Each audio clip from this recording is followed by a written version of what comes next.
Hey, we are live again, twice in one evening. Oh, we've just lost Aaron. That's a good start.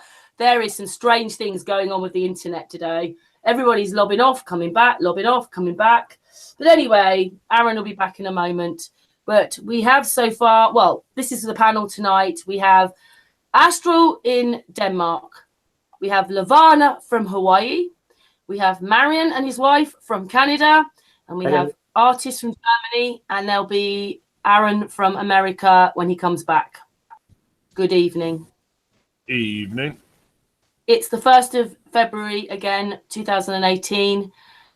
We'll start with you, Levana. Can I just ask you this? I never knew about the warning and all that.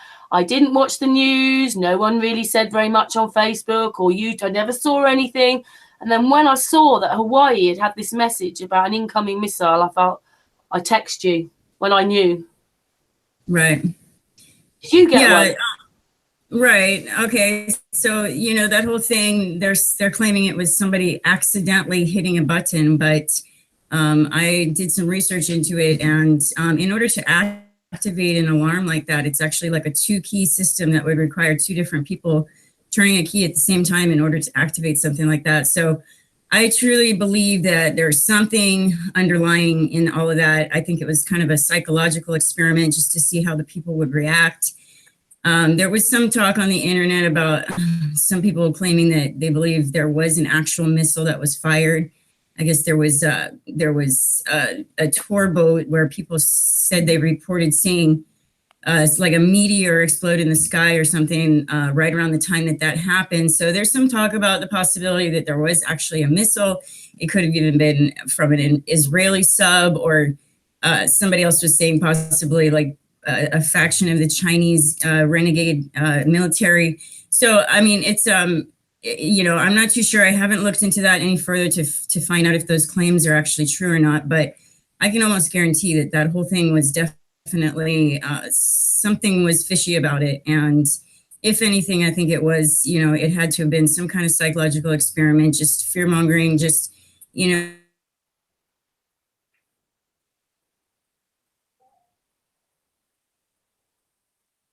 Hello?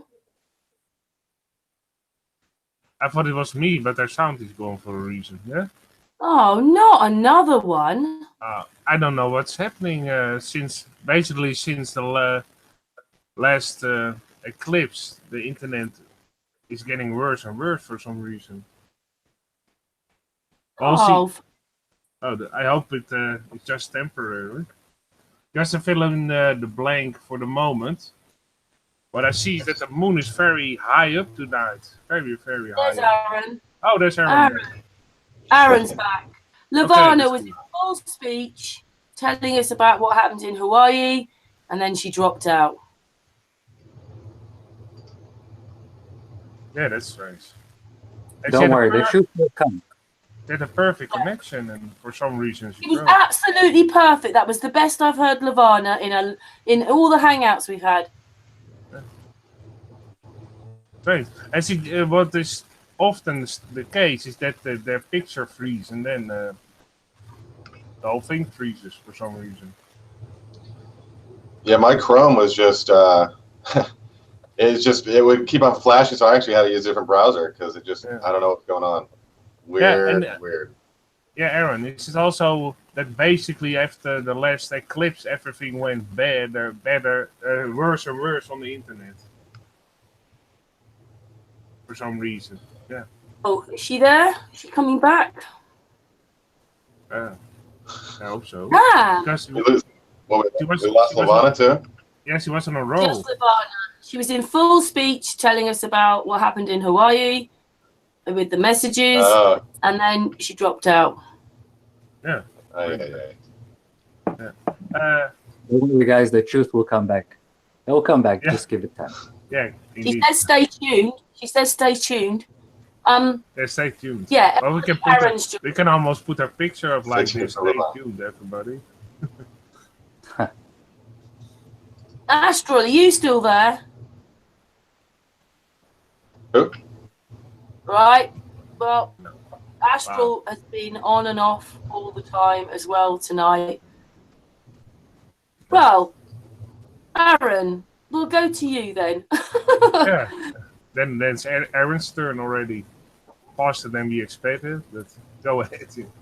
Just to explain, Aaron has a project called Project Lumen, and he would hopes that the whole world will take notice of this project. So over to you, Aaron. Update. Okay, Update. well, yes. You're coming in really choppy for me. I don't know if it's my computer. It might be. I got some weird things going on here. Are you? Is anyone else getting really choppy signal? I'm not. Marian's Some. okay. Karen is breaking up Maybe it's me. just a little bit, and I can hear you. I can hear you fine. I can hear you fine. You can hear me fine? Can you hear me fine? Okay, I can hear you. Yep. I can hear you pretty well. I think everyone's choppy for me right now. I'm trying to figure out what's going on here. Your sound is perfect, Aaron. Your sound is perfect. Okay. I might just work with it. Give me one more minute here. Let me just play with a few things. Oh, there's Patricia.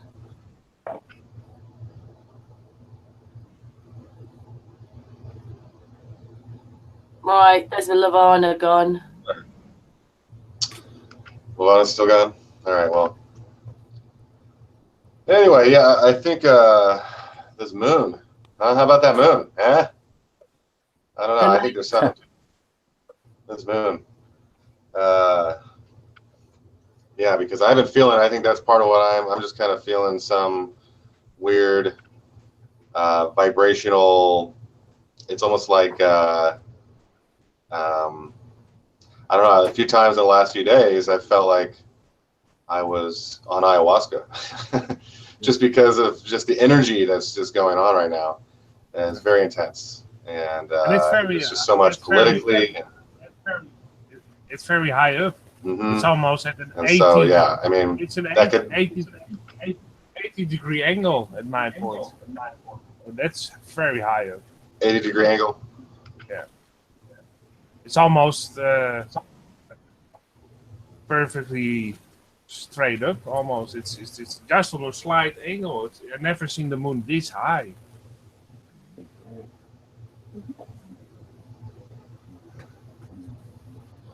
I can barely hear what you're saying, Okay. Chris. Three. We I can don't know if hear. it's just me or anyone else. We can hear you, Aaron. So go for it. Just start talking about Project Lumen. All right, I guess that's good. Okay, so let's see, updates.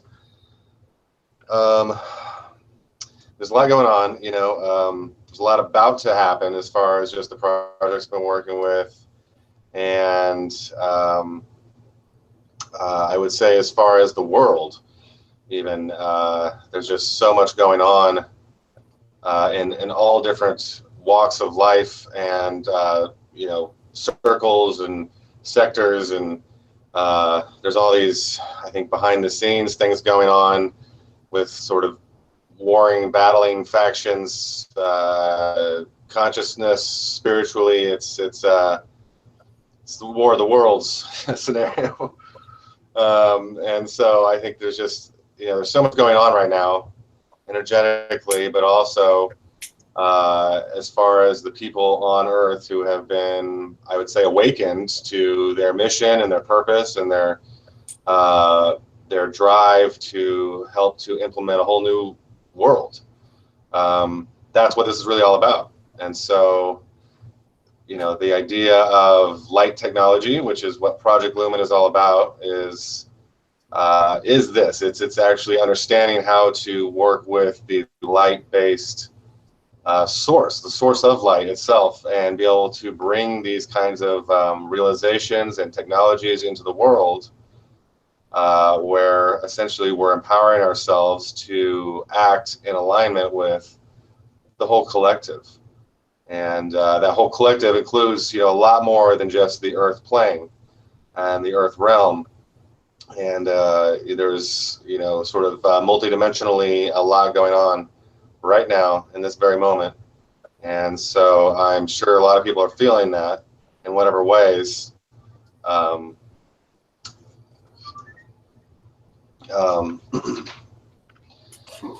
And so I know I'm feeling it.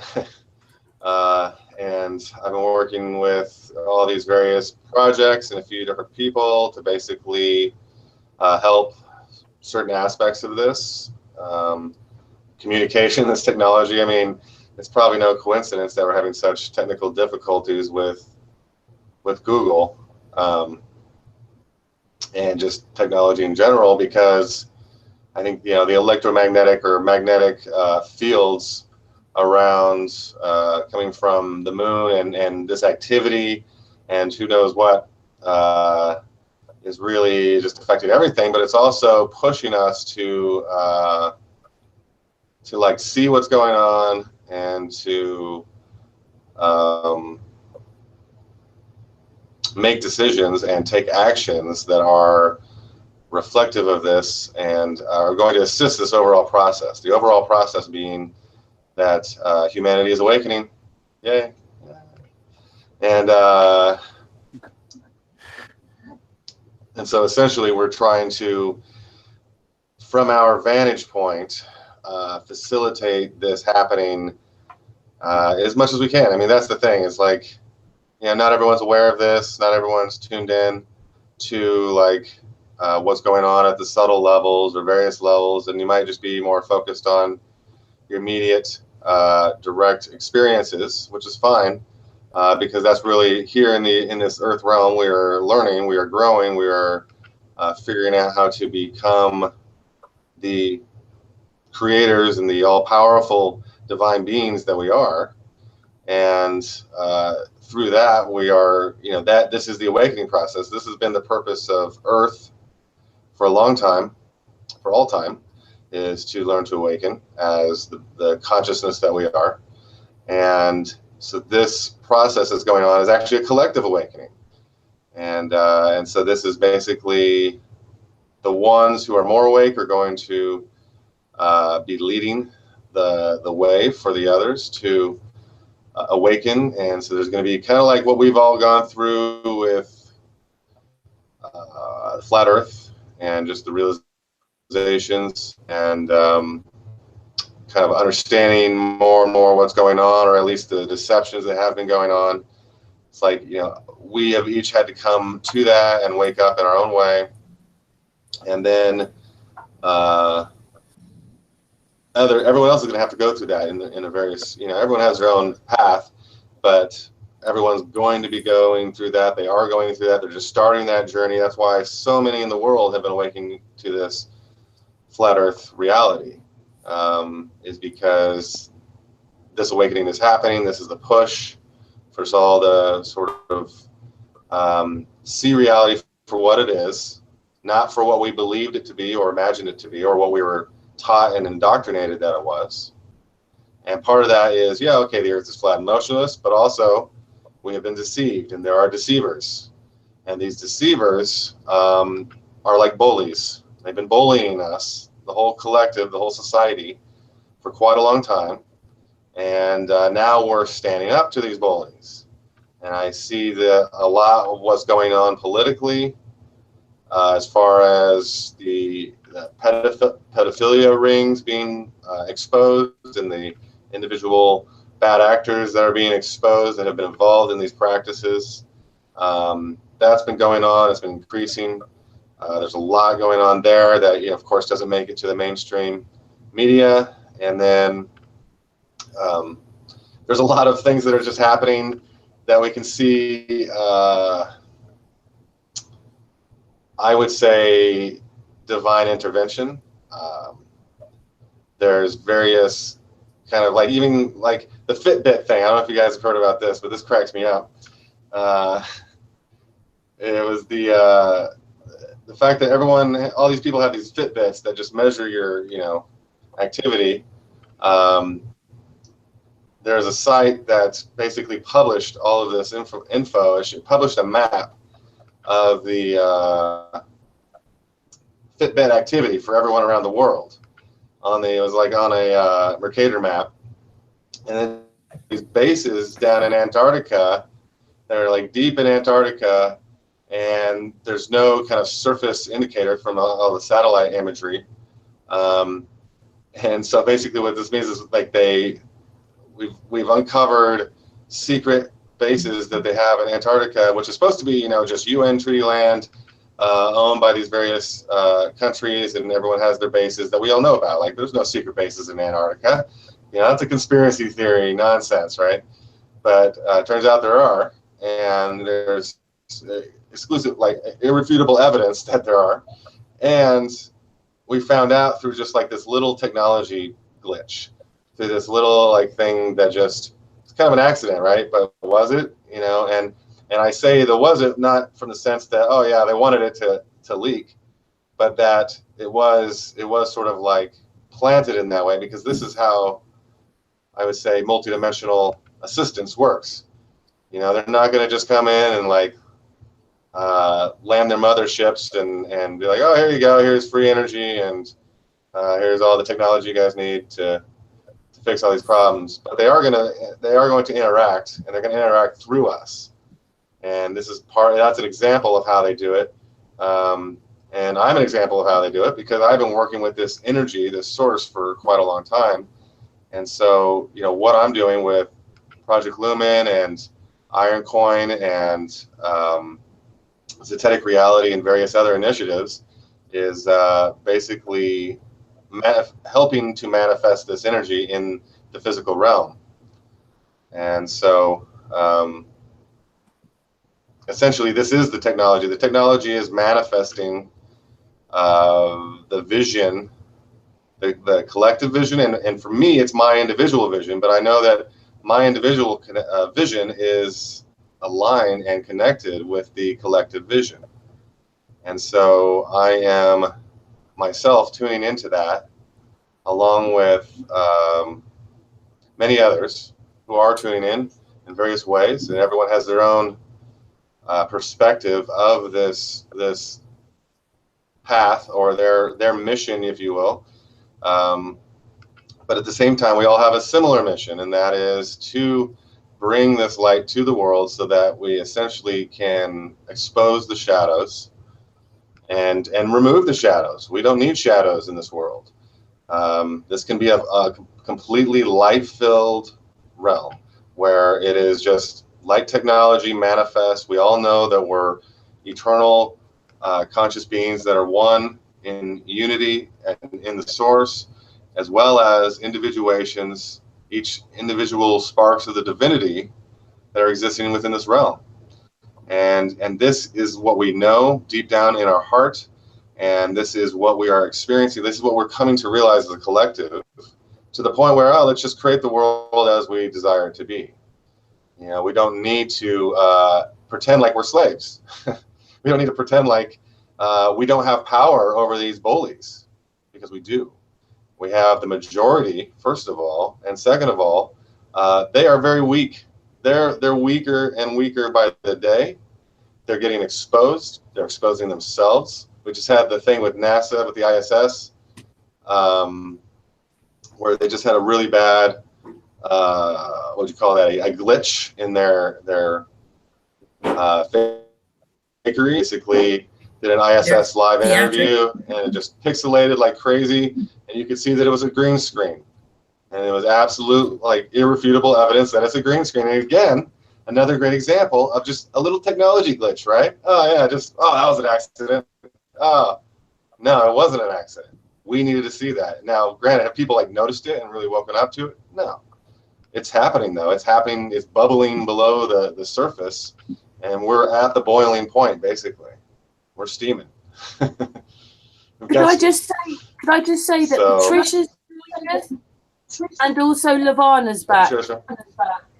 And hello, Levana. Yeah, sorry about that. I lost my internet connection for some reason, but I'm back now. Yeah.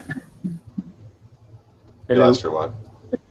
Hello. Oh, the internet connection. I don't know. It might have been the cat, actually. She jumped up, was behind the computer, but I don't know. So I locked her out of the room. But yeah, sorry about that.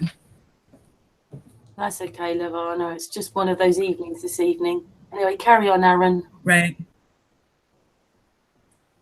The magnetic moon vibes. I don't know. Right. Yeah. So let's see. I don't know. I mean, that's kind of my update, I guess, if that's an update. You could consider that an update. But I guess one thing I wanted. So, go on, Levana. You go, Levana. Go. I really quick, like, I've been really looking into like a lot of this mind control stuff, and I made that video. I had discovered, one of these 5G towers went up next to the high school, and I posted a little video about it really briefly, and it wound up going viral, and it had all these people that were sharing it as a joke and just mocking me and stuff. So that's what's inspired me to do that other video. But and I was this like mind control stuff that's been going on, and I'm really convinced like NASA in general is totally just their space program is a complete cover up for their mind control operations, involving chemtrails to the whole 5G system. It's like it's all interconnected, and it's pretty crazy. Like Operation Paperclip was born out of the Nazi Germany mind control experiment program that went on. And like connecting the dots there, and it's really ridiculous that people actually believe that we need these cell towers that are putting out much more energy than is actually needed in order to operate these the cell phones that it's like incredibly high amounts of radiation, and they're putting them so close together. They're putting them up next to schools. And it's a scary thing, because we know that they've been developing this mind control technology for a long time, for decades, and that they can actually, it's known, there's information out there, there's like a team of scientists working at Arizona State University that have been working on techniques for, manipulating the thoughts of people through what they call transcranial magnetic stimulation. And like all this information is out there to be found, but so it's really it's scary. And then we know that like NASA is in charge of basically the chemtrailing, and I think it works in conjunction. This the nanotechnology that's been found in the chemtrail. These particles like are infiltrating our bodies. I don't know if you guys have ever heard of the sperm bot or seen that, but it's like it basically they have the ability to put these little nanobots inside somebody's body where they can attach to the sperm to get to the egg, so that to encourage fertilization. And if they have that technology to like remotely control somebody's sperm, like they could, think of the like abilities to have, the amount of control they could have over the population with something like that. So, yeah, it's, I'm not trying to scare anybody, but this information is out there, and it's like, it's crazy. And, the possibilities, this whole 5G system, this whole, the cell tower thing is very scary. And I do think that, NASA's space program has been totally just a cover up for in a more massive mind control operation. And I think that is definitely like another reason why we need to like expose NASA. It's crazy that people can't see. NASA is a cover up for the wars, the CARP, the CERN, and everything else. Oh yeah, definitely. They have like NASA would. They've already got the studio and the swimming pool, right? They've already got all that there, and then they're funneling that money to all the other projects they want. That's what I think. Weather modification. And with the weather modification. That's what I totally agree with that. I feel like that's probably the best evidence that you could probably think of right there, because if you think about all the millions that NASA is bringing in, all they're doing is taking a Boeing 747 and attaching parts to it, right, and making it look like a rocket, when in fact all it is just an airplane. How much technology do you really need? You add a little bit of water underneath with a little bit of explosive, make it look dramatic, like you're going into space, with a little bit of boost, yes, but ultimately it's just an airplane. And all that money probably is going into all these other black projects that they probably have around the world. Probably like CERN. I mean, CERN is so complicated. If you think about it, like, what is CERN? I mean, what are these people doing in there, man? It's so insane if you think about it. So, I feel like you brought a really good point here, and I wanted to jump in on it really quick and share my opinion. Thank you, Marian. Oh, yeah. Also, the film with Sandra Bullock, when NASA actually, when Hollywood or wherever they are made that video with, what's it called? Gravity.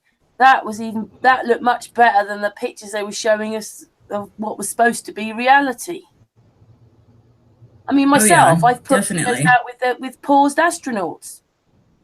I've got them touching the ISS, and it's just paper or material. There are stickers on the outside of the things. There's wires everywhere. I would not want to be on it. It's like a store cupboard that's gone wrong. Yeah. No, you hear them talk about how, like, I guess at one point, Buzz Aldrin was talking about how one wrong move and they could be dead because they're in the vacuum of space, like if they got a tear in their spacesuit. And yet you see these videos of them monkeying around on the moon, supposedly, like jumping around playing golf or horseplay, and it's like, that's just ridiculous. Like, wouldn't they have been trained to like be extremely cautious about every move they made if they could be dead in a second because they're in the vacuum of space? I mean, it's like people that can't see this they're just refusing to let go of their ideas of space, and they. I understand exactly. They just that video I picked, right? I found. Well, I think it's 6 hours of the same thing. They're going, "Oh, turn around so we can take a picture of you," and you can see they're having real problems, like turning around. Almost got to hold on to this thing, whatever it is, in the swimming pool, and then as they touch it, the whole thing moves like it's paper or material, and you think, "Oh my God, what don't people see?" Right. It's like cardboard. I know. Into the wind. How can you even take that realistically? In the vacuum space, to have a flimsy thing like that as a door. I mean, that's insane. It's crazy how people can delude themselves into thinking that's reality when their eyes are seeing reality, right? They're seeing this flimsy thing flying around and flopping, right? When in fact it's supposed to be a very secure thing that's supposed to latch on there and be secure and prevent air from coming inside that capsule and have the astronauts be secure without a little, even the smallest pin air. I mean, that could suck everything apparently out of that vacuum that's inside that capsule, right? The only real disaster we heard about was when the astronaut almost drowned on his own saliva. Right. Like, never has there been a cut in the suit, and they were sucked out into the vacuum of space, and never has that happened. But someone almost drowned on their own saliva. Right. Makes sense if you're practicing your religion in a pool, right? Right. But again, listen, water is nothing like the vacuum of space. So it's all stupid what they've convinced us of. Why would they be training in water when the vacuum of space would be nothing like water?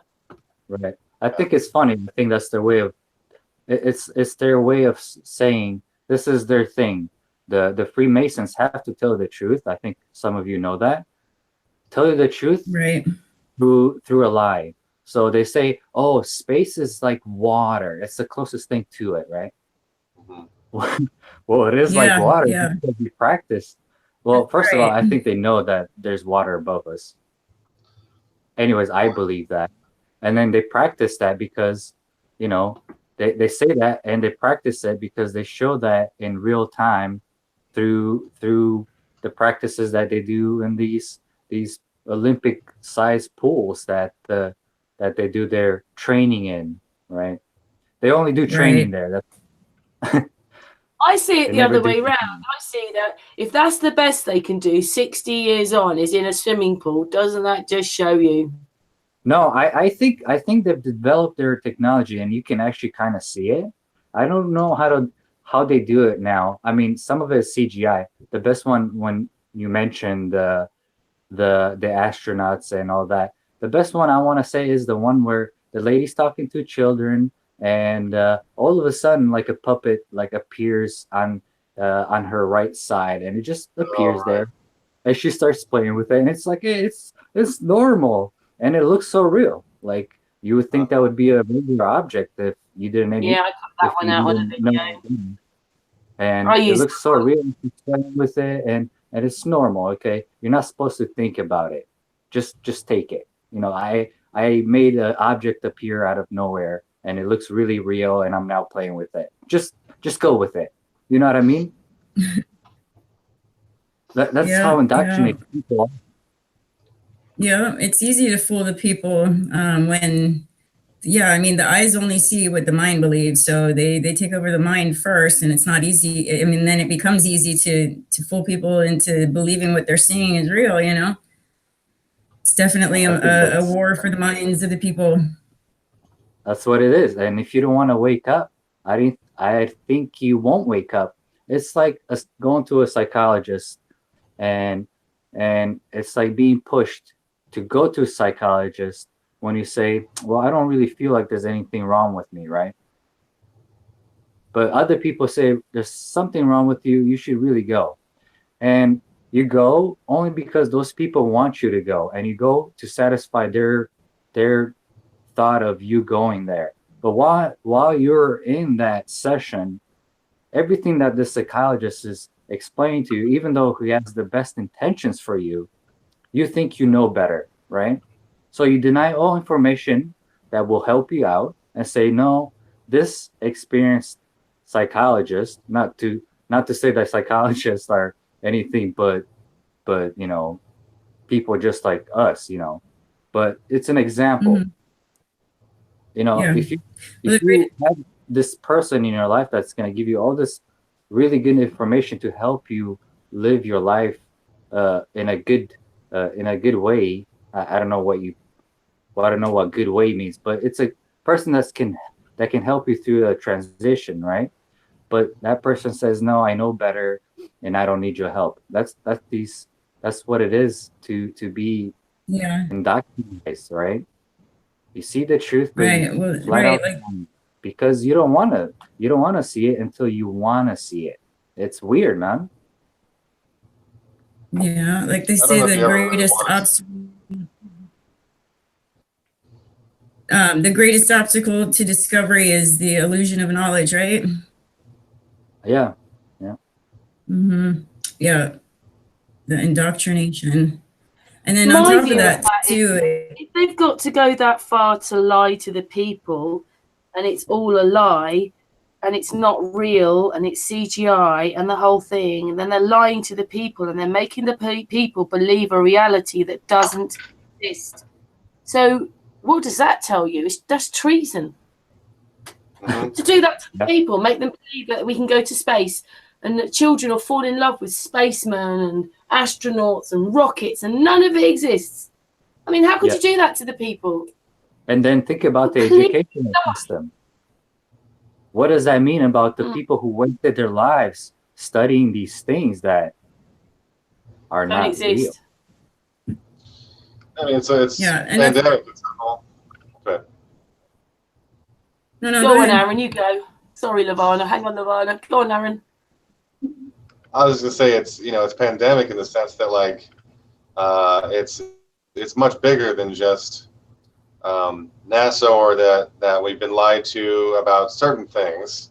You know, it's really it's our entire society is a construct of this sick force, this sick group of beings that have decided that they wanted to have control, that they were the righteous ones that were more deserving of this land than others, right? And so because of that delusion that they are engaged in and have been engaged in for generations and thousands of years, they are very distorted at this point.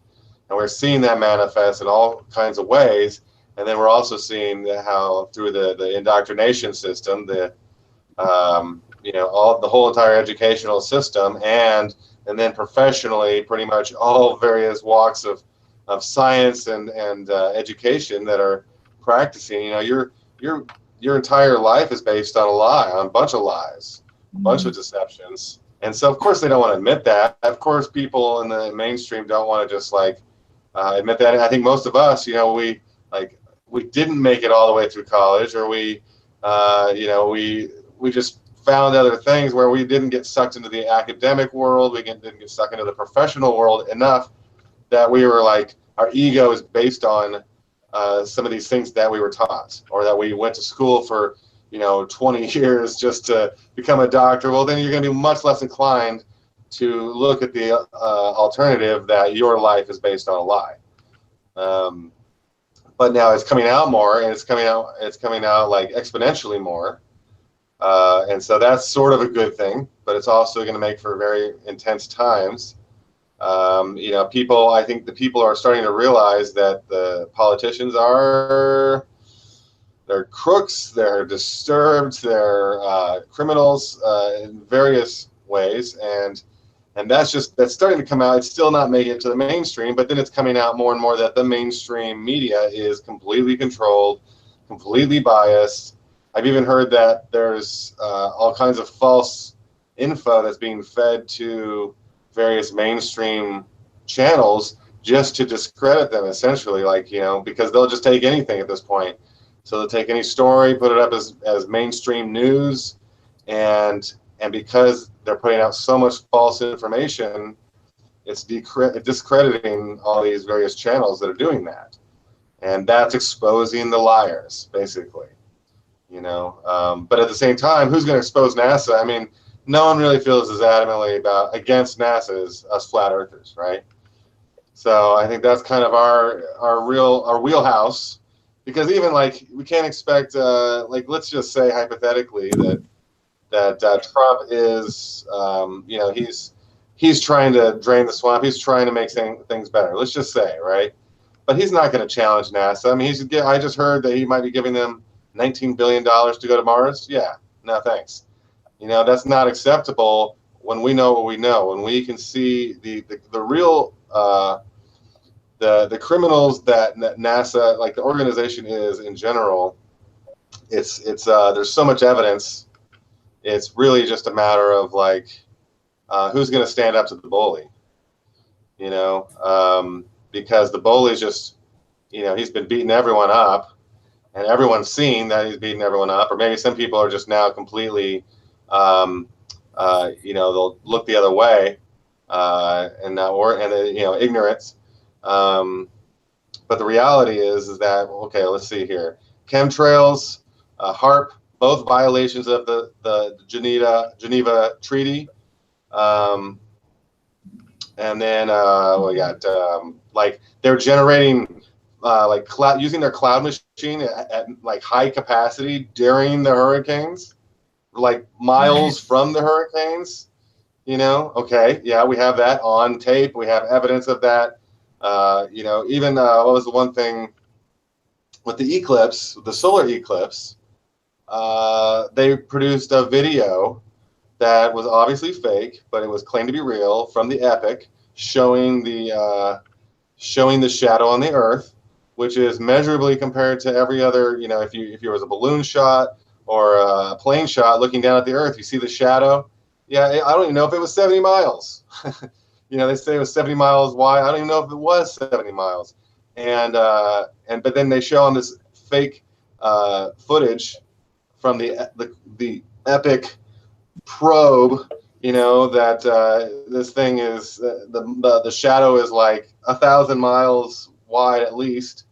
That's not what we observed empirically anywhere. Plus, you can easily prove that that's a fraudulent video.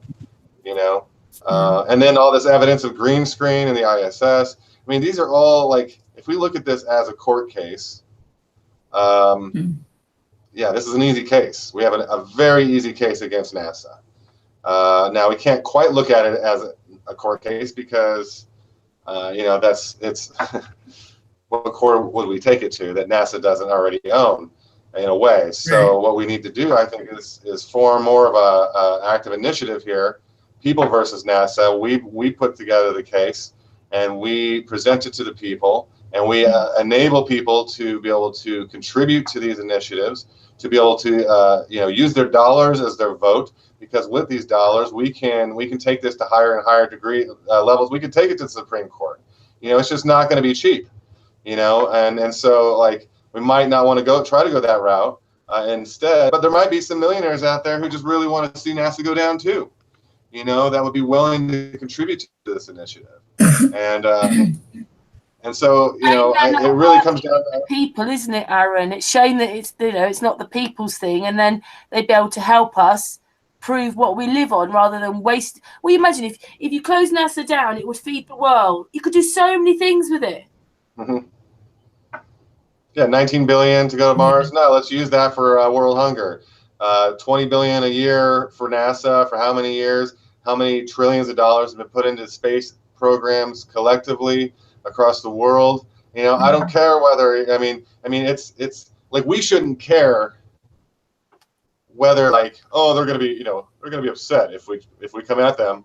Like that shouldn't be an issue. It should just be like, well, these are criminals, and in our society we do not accept or allow criminal behavior, and that's what prisons are for, right? In this current society.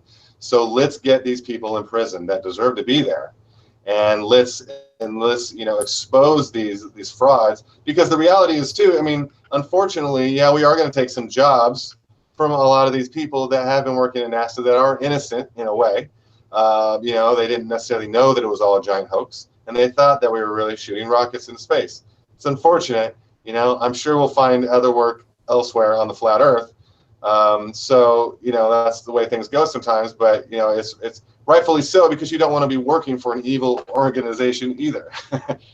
So we'll free you from that evil organization by exposing NASA, and that's the only downside. Basically, the upside is that like we make a big deal about. I mean, flat Earth is sort of secondary to this, but it'll become like the platform for which we're doing all this on, because they can't you can't really, like, if you say, okay, NASA's a fraud, then that means we didn't go to the moon. Why didn't we go to the moon? What do you actually see when you go to space? How far can we go into space? All these questions immediately arise. All the questions that were previously answered. The government believed them and gave them all this money to lie to us. It discredits them as well. All the space programs, we've got one as well. Yeah, they're using all that money for their mind control operation, and we're paying for it to be mind controlled by them. It's crazy. Yeah, we're paying for our own brainwashing. Yeah, right. In more ways than one. An artist saying before in another hangout, they sort of let us build all these towns and cities, and all they've actually done is let us build our own prison. Right. Yeah. Oh yeah. Oh yeah. Yeah, because the cities actually are the downfall of man, right? I mean, because if you look at historically, this has always been the thing that pulled us out of being self-sustaining, sovereign, resilient individuals and families and groups and communities that all knew how to take care of ourselves. Yeah, there was, everyone tried to obey the law of the land, and maybe there were some bad actors here and there, but for the most part, everyone got along and lived in harmony with the earth. Well, how did they pull us away from that? By making us dependent on money. Instead of just using your own craft, your own labor to farm food for yourself. Right. Now, well, if you go do this for us, we'll give you money and you can go buy the groceries that you want. And that whole cycle just entrapped us, and it's entrapped us every single time. This was the reason the Exodus happened from Egypt, was because this is what happened. It was the city that had entrapped everyone. And so even whether that's a metaphorical Exodus, right? But that's what we're doing now too. It's the same thing. It's like we're basically waking up to this reality that the city is the monster that we've allowed to eat us, and now we're in the belly of this monster, and we're like realizing it, and we're trying to figure out how to get out. But it's even like just amidst just realizing it. That's the whole thing, because we're onto it, we're waking up to it, but we're a small portion of the population still. And I do believe there is a good, it's an exponential move. Everyone's, kind of waking up to, on the collective scale, on the mass scale, people are waking up, absolutely. At the same time, it's going to be a process. Little Jimi Hendrix up in there. I don't know if anyone else heard that, but Astral's trying to come back for the billionth time tonight, and he's a bit because he keeps. Yeah, I'm here. I'm listening, but I've been listening. I've just been struggling to get on, but carry on, Aaron. I'm listening. okay. Yeah. So. So back to NASA, and related to all this, NASA is, it's like we could focus on NASA. We really could actually, like we could just decide, like, let's not call them the elite or the cabal or the Illuminati or anything like that. Let's just call it what it is. It's NASA, right? That's the brand that they have chosen to use. That's the name they've attributed to themselves. Now, granted, it's not everyone at NASA, just like it's not all Freemasons and all this, but it's still, that's a symbol that we can use as the people to say, because they made a decision at one point to call it NASA. And they made a decision at one point to create something called top secret, and a top secret world where now they have all this technology that they're not giving the public access to. They made that decision. I guess they're free to make that decision in a realm where we all have free will. But we are also free to make the decision to object and to stand up against these bullies. NASA is the bully right here. And it's not even anyone specifically at NASA. It's the legal entity known as NASA. Now, another enemy that we have, another entity that we need to oppose is the Fed, right? And that's right there sitting next to NASA, and they're related. They're pretty much the same thing. But the thing with NASA is it's easier for us, and there's so much evidence, it's ridiculous. And so it's not going to be like a hard case. It's really just a matter of organization, Do we decide to come together, get organized, and make it happen? Mm-hmm. Aaron, what do you make of the fact that NASA's the public one? That's what they give the public. But what about the military side of NASA, which they're not telling us about? And that's the shadow government, that is also the shadow of the military itself, and all the different branches of the military probably have their own various shadow branches. There's the supposed secret space program, which I don't know what to think about anymore. But there is evidence that there is such a thing. It's just, what does that really mean? Probably more likely they have experimental craft. Maybe they've, figured out what the firmament is. Who knows? Maybe there's more land, and they call it Mars. Who really knows? I mean, we all know that Buzz Aldrin, as soon as he survived his surgery, the first thing he did was throw on a shirt, said, "Get your ass to Mars," and he went down to Antarctica. What's that all about? Like, I mean, there's little things like that just they don't add up. They don't make any sense unless you start looking at it through this lens that it's all corrupt and that they're up to something, and we want to know what it is, or initially we want them to stop. Because honestly, I think we can figure it out. Like, I want to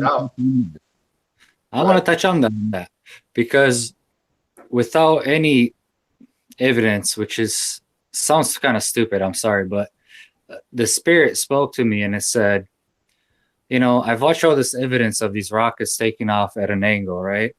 And obviously these rockets do come back, right? You've seen them come back from space, quote unquote, right? But what's actually going on? There's only two options. It's either the rocket taking off in this curve-like trajectory, because we all know that when the rocket takes off, it's not going straight up. It's taking on a curve, because what they say is trying to go around the Earth to get more momentum to go up on the upper atmosphere and hit that easy spot between space and Earth, right? Right. But what's really happening, I believe, and like you mentioned, different hidden spots in Antarctica where they actually do have bases. And what I think is actually happening, what my spirit is telling me is they do take off, right?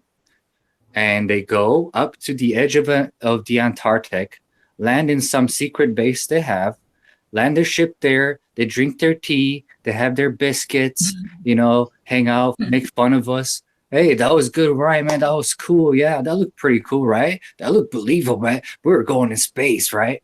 And now they're talking about this shit over there and fucking making fun of us, right? And Yeah. we're all over here thinking that's, and they're over there sitting there, and somebody calls them and says, okay, you guys, it's time to come back. So what they do, they go off on a runway in Antarctica. They take, here we go. They're coming back from space, everybody. They're just taking off in an airplane. Uh-huh. And at this point, nobody's watching them. They don't need to make any effects happen. Nobody's watching them. They don't know where they're at. So they just take up in an airplane. They go up and they come back. Hey, look, everybody, the space shuttle's coming back. Get the fuck out of here, man. Well, now, thanks to Fitbit, we do know where they're at. Right. Exactly what they do. It's a very good theory, for sure. Yeah, I agree. I mean, I do think there's an inner Earth component, as in, like, they've been digging through the Earth for quite a long time now. I don't know, like, what degree, but I've been seeing that for many years. And I've seen a lot of evidence of that actually living in Colorado, living in Kansas. They definitely have underground stuff. So that could be it too, Everywhere. I was just going to say, so much evidence of underground bases everywhere. I mean, they were doing it in World War I, World War II. Why not do it right now with technology that's so much more improved? I mean, they have this massive tunnel digging machines that can dig a tunnel in hours. I mean, it's no big deal to build an underground city within weeks, months, not even within a year. It's easy. And to think about underground tunnels is a very good probability, and who knows what go down there. I mean, you have to have top level of security to even know what goes down there. Unless somebody comes out from the inside and gives us all this information, until then we're just sort of speculating, Yeah. Obviously, a little bit. We want to hear a bit more about Lumen, Project Lumen, because obviously that's Aaron's baby.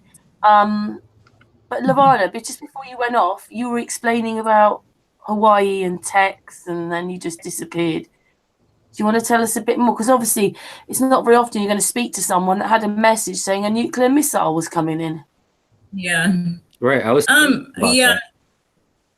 I know. Not too much more to say about it. I mean, like I said, I just kind of think it was more of a psychological experiment than anything. And predictive programming. There's a good chance that I'm pretty convinced there will be some type of nuclear false flag event coming, so that they can initiate their World War III and push forward with the New World Order. But yeah, so I mean, I'm not too sure though. We pretty much know that nuclear weapons are a hoax. They probably don't exist. I mean, I think most of us probably agree with that, although I'm not entirely 100% sure of that, but I am pretty convinced of that. And I was thinking about that too. If they've got these underground bunkers, like, these cities, like, for the elites, I mean, kind of makes you wonder, like, what are they planning? Like, is it to escape, death from a nuclear blast or something? But who knows? Like, with the technology they have, directed energy weapons, I could see like a full-on apocalyptic end of the world scenario being created through the use of the directed energy weapons, and hurricanes and stuff happening. So who knows what could possibly happen? But but either way, you know, we can't live in fear of that kind of thing happening, because that's just how they maintain control over us, you know, loans, and keeping us in this state of fear, so that you know, we don't have the ability to tune into higher knowledge. So Levana, did you know on the 21st of December, martial law was passed in America? They're not using it right now, but it was passed. Martial law is there now in America. 21st of December. Just this past 21st of December? Yeah, Thrive and Survive was telling us on a hangout. Really? Huh. Well, technically, we've been under martial law since Abraham Lincoln was president, and he declared it, and then he was assassinated, so it was actually never lifted. So we've been under martial law, but it doesn't surprise me. Yeah, I didn't hear about that one. I'll have to look into that. Yeah, apparently California's on fire and about to sink into the ocean too. I don't know. Right? Aaron, we'll have to hold your hand to make sure that you don't fall in the sea. Yeah. But I would say I'll climb a mountain. there's been a lot of earthquakes in America lately, hasn't there? I mean, a lot. I felt one a few months ago. I feel tremors every once in a while, but I think it's just my roommate walking around. Yeah, I mean, I think there's so much fear porn going on. That's part of just all the disinfo. You know, I think a lot of these things, a lot of these initiatives have been fear-based, and even if they're not, just pretend like they are, because you know, you got chemtrails, could just be just freaking fairy dust. You know, who knows? Doesn't matter. Like, are we all dying because we're getting sprayed by chemtrails? No. So pretend like it's nothing, because that makes us stronger and more sort of immune to it. And the same is true with all this stuff. You know, the poison in the water, the poison in the food, all this stuff. No, it's not there. You know, because the reality is that we create our realities with our own mind, with our own imager, right? And so we are imaging our own reality into being, and that is the truth. That is the biggest secret that they do not want us to realize, is that it's not just this little thing of like, oh, you know, the secret, like the secret, like, you know, we're going to go and make a vision board, and then you're going to get a new car if you ask for it enough while you're running on the treadmill. You know, like that's the idea of like metaphysics that they want us to understand, or want us to believe. They want us just to use it for material gain. They don't want us to understand that we are the creators of our reality at all levels. Like, we are literally creating the technology that we're using. We're creating that with our minds, because how else could we create it? Everything is consciousness. And so there is no separation. So what's it made of? What's it made of? It's made of us. It's all made of us. And that's the reality. And so therefore we just decide to change this world. That's what we do. We can almost do it overnight, in one moment, because we could just decide to, as a collective. Now the challenge and the reason it takes time is because of the stagnation, because of everyone getting locked into these ways of being and thinking, and you know, that's the indoctrination that we're all still under. You know, we're here on this hangout believing that that we're separate, or that like there is even such a thing as Google Hangouts. You know, it's all in our imagination, and it's just that it's our collective imagination, so it seems real. And then we're going to forget our dreams. We're going to forget the times where we actually all know this. Like, we come into remembering these things all the time, such that, like, you know, every night, you can almost say every time you go into deep sleep, you're connected with the source of all that is, and you just remember everything. And you're like, oh, that's funny. It's funny how lost I got yesterday in that whole little material thing, you know. And then it's even funny that I'm just gonna wake up and I'm not gonna remember any of this.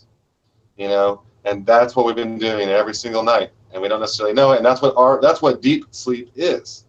That's what theta delta waves, brain waves are, is when we are actually communing with source. That's why yogis, when you put the EKG things on their brains and you measure their brain activity, it slows down that theta state when they're in trance, when they're attuned with the source, with all that is. And that's how they will describe it, is a connection with all that is, with everything. That's because we are all that one. And then here in the physical realm, the material realm that we create with our imaginations, we're choosing to like pretend like it's real. So as we pretend like it's real, it becomes real. And so if we choose that chemtrails are I mean, this is almost like our sleep. We're actually asleep when we're awake. Exactly. We're not really Exactly. Right. This is a dream. This is the dream right now. And maybe some of us are having lucid dreams right now. Maybe we're realizing this is a dream, and we're able to do more because of that. We're able to manifest more quickly. We're able to be more focused on like where we place our attention, as opposed to just being at the whim of the society, of the culture. It's just bouncing us around and saying, well, this is obviously the decision I have to make because of the culture I live in, or because what my parents would want me to do, or whatever reason we tell ourselves. The truth is that we are sovereign individuals that can each manifest the reality we desire for ourselves and for the collective. We are each a part of the collective. And so go ahead. That's why I think, like stuff like the chemtrails or whatever, it's like, it's not so much that they're trying to kill us, because I mean, we're, we the people are what continue to perpetuate this whole system that they feed off of. So it's not so much that they want to kill us, but it's about mind control. It really is about controlling the people. And yeah, preventing us from being able to tap into that truth and know our true power. And yeah, it's definitely, it really is a war for the minds of the people, for sure.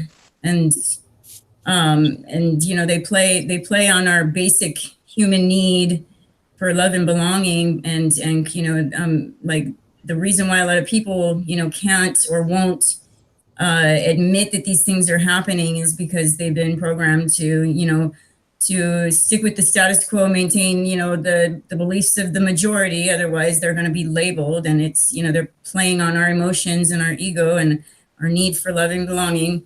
And yeah, so it's totally a mind control operation on every level with all of these things that are going on. Most definitely. Yeah, because that's their magic. That's their tool of manifestation. So what they're doing, let's call them they here. What they are doing is using these principles of manifestation and how you can manifest sort of what you want, what you desire in the world.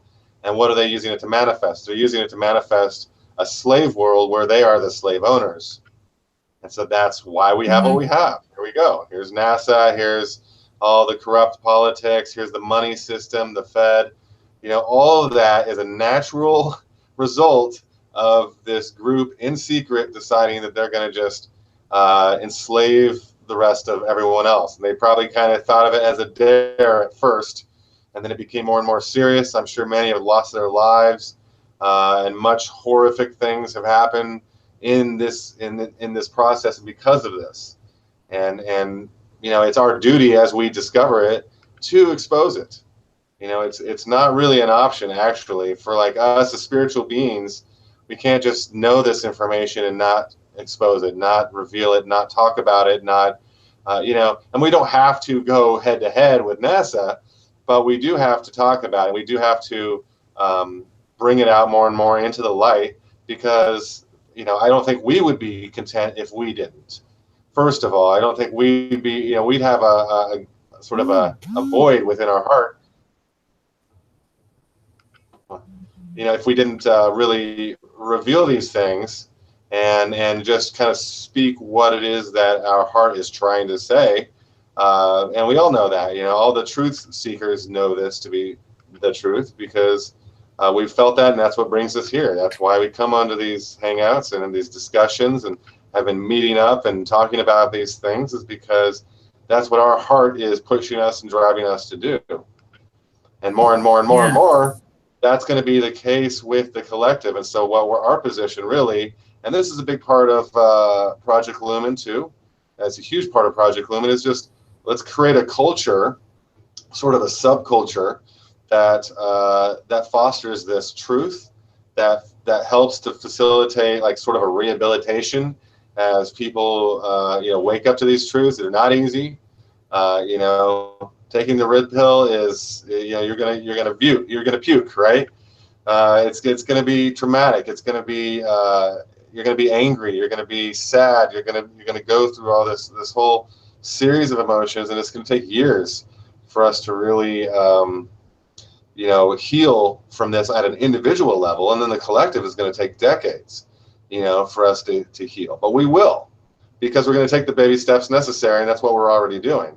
It's just that, we as the ones who are awake now, the ones who are coming together now, need to really come together, and because there's already enough division in so many different walks of life and so many different subcultures, that really our subculture needs to get over that and completely, and just have nothing but unity amongst our people. And our people are just the ones who are open-minded, seeking the truth. I have to be the same. Everyone else, can be the same, in that we all just agree that we don't know what's going on here, that we've all been lied to, and that we're trying to figure that out.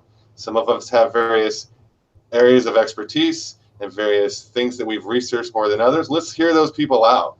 Let's have these discussions, which, Sun and Moon, Karen, you've been doing, and I applaud you for that. And, and more, I think people need to be doing things like this. Let's have more hangouts. Let's get over on Discord and have little, Discord groups that are just really organizing around this. You mean people actually being human instead of just living in their digital reality?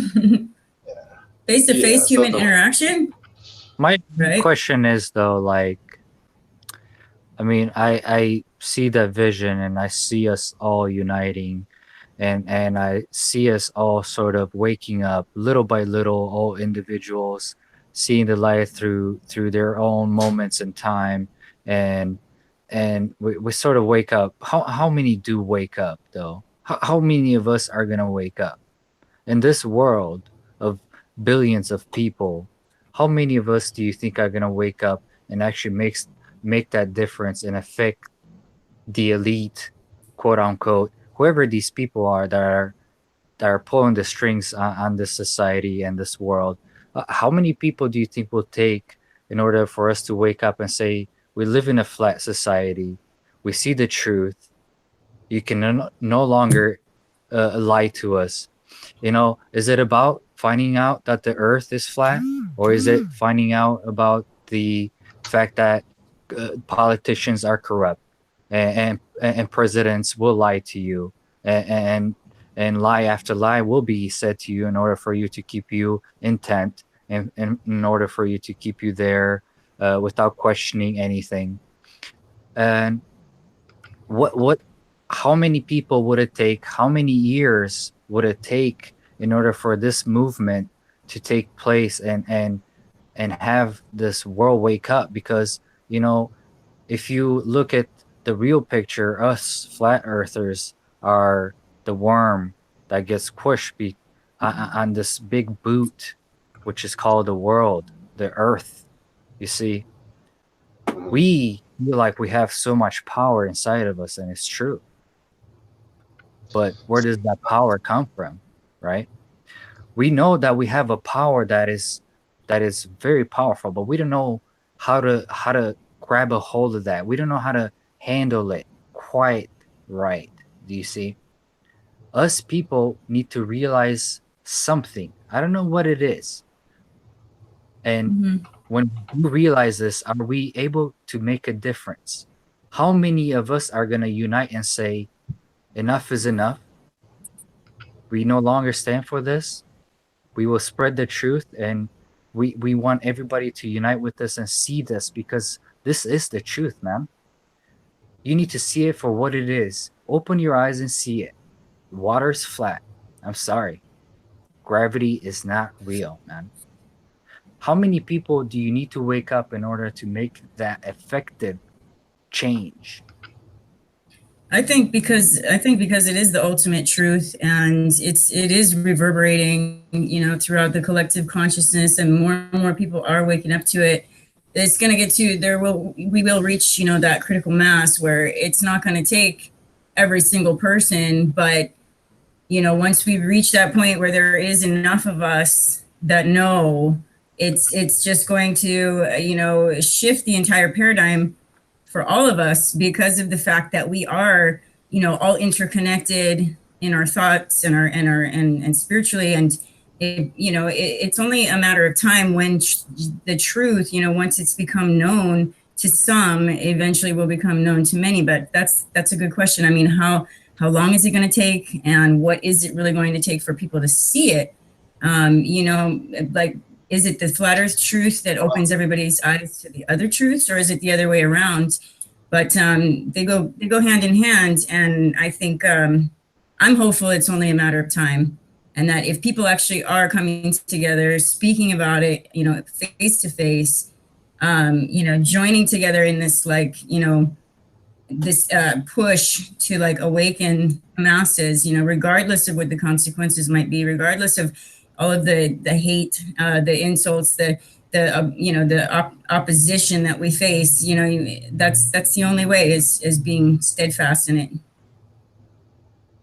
Absolutely. Well, the one thing that this guy called James, who lives in New Zealand, talks about is that they've actually manufactured our fear so they can make millions of pounds out of us. So there's another layer of it as well. Manufacturing us to be in fear. Obviously, then you're the doctors with more pills. It's just another layer, and you just think, when are these layers of lies going to stop? Because it's just layer upon layer upon. It's just. I mean, this is a dirty, great plan, isn't it? None of this is by accident or stumbling or someone going, well, do you think we could just make it? This is just, it's just terrible. It still shocks me to think it's not just there's a little lie or an accident or a mistake. It is this matrix that was layer upon layer upon layer upon layer of lies.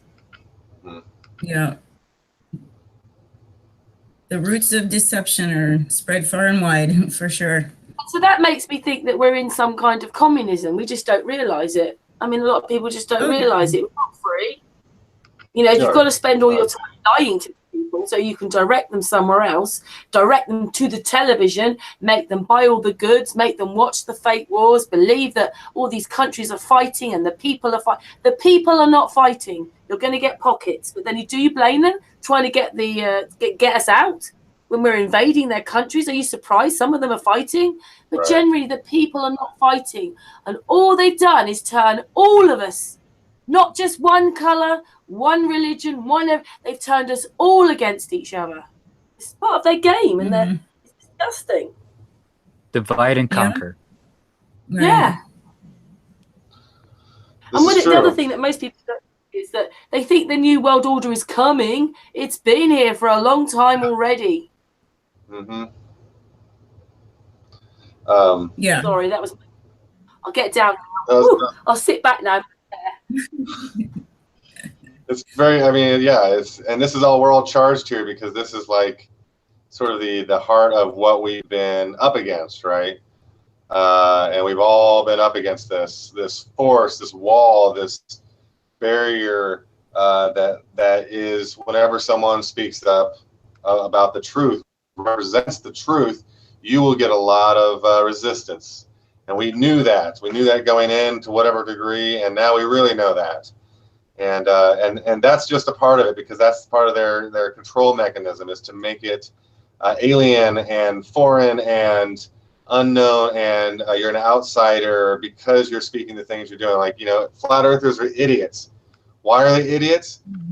Because they use empirical evidence and reason and logic to understand the world that they found themselves in. No, they're idiots because that's what they want everyone to think about us.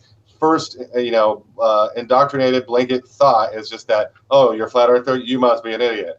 Everyone thinks that. We've all been programmed to think that, right? But here's the thing, and that's... Go ahead. They have been doing it to a lot of people, portraying them as stupid people. They did it with the Native Americans. They did it with people in Africa. They did it with the Chinese, with the Mexicans. Portray them in movies as stupid people.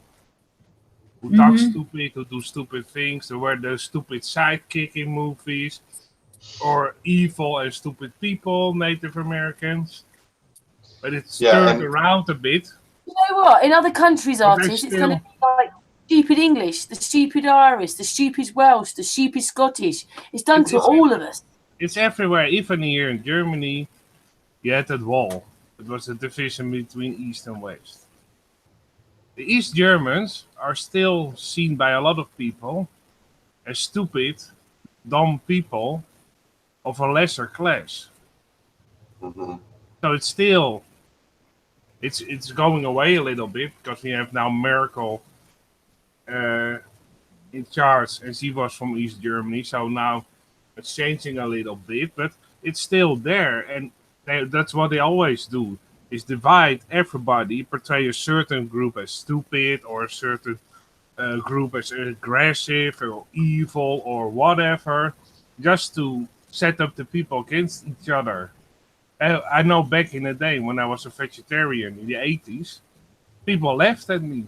Are you a vegetarian? You're sick in your head. You're going to die. That's what they said to me. Wow. Basically, I was portrayed as some kind of weirdo. You don't eat meat? You're saying you're going to die if you don't eat meat. You're probably not healthy anymore.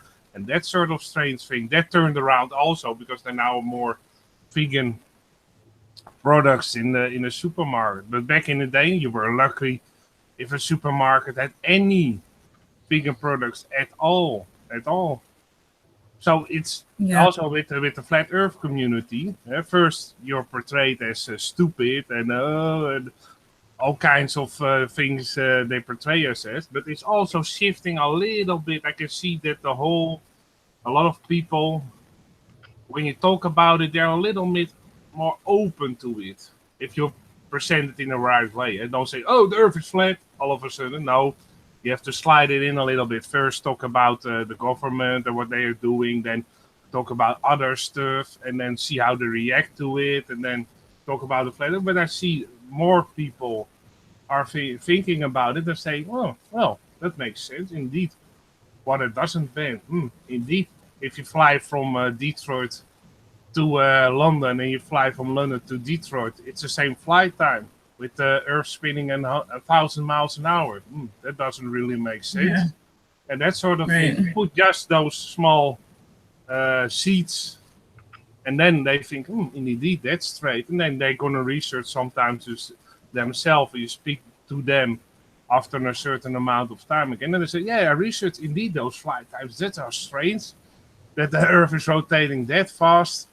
You fly against the rotation, actually, it almost takes longer, the flight time.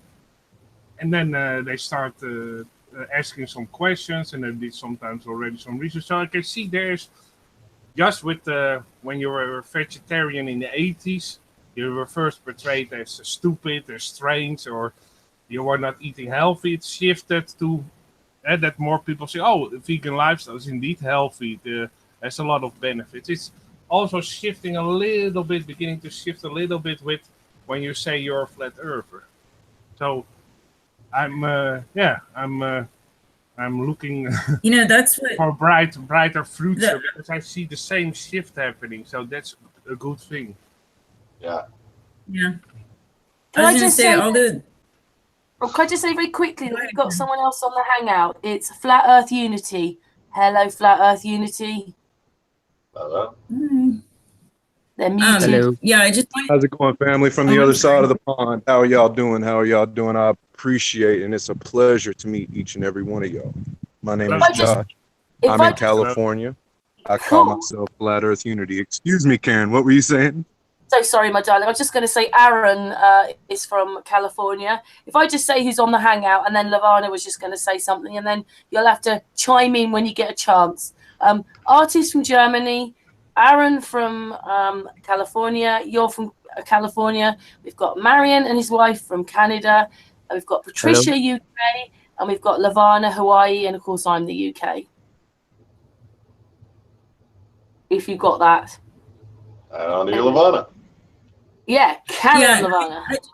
I just wanted to say, like, the labels, those are just psychological weapons that have been used against the people, in order to dissuade anybody from, wanting to go against the status quo and engaging in critical thought and being different. And so, whether it's vegetarian, being a flat earther, being a conspiracy theorist, anti-Semitic, all of these labels, it's just psychological weapons that are used in order to keep the people in line with the given narrative, of what's right and what's wrong and what's true and what's not. So, yeah, it's definitely, that's how they do it. People don't want to be labeled, right? Indeed. I'm not a tin of soup. I don't need a label. That's a good one. Yeah, I mean, that's part of their divide and conquer. That's part of their overall strategy to keep us believing that we're just separate individuals, because that's where their power lies. Their power lies in the idea that we are separate beings. The material reality is objective in some way, that there's actually such thing as a material reality. There's not. It's all in our imagination. It's all in this dream, this collective dream that we're having. And the more that we forget that it's a dream, forget that it's a self-created reality, and we believe that we are separate beings, it's a material reality, you can not pass through walls, all that stuff, then you can't. And then it becomes the habitual way of us existing in this realm.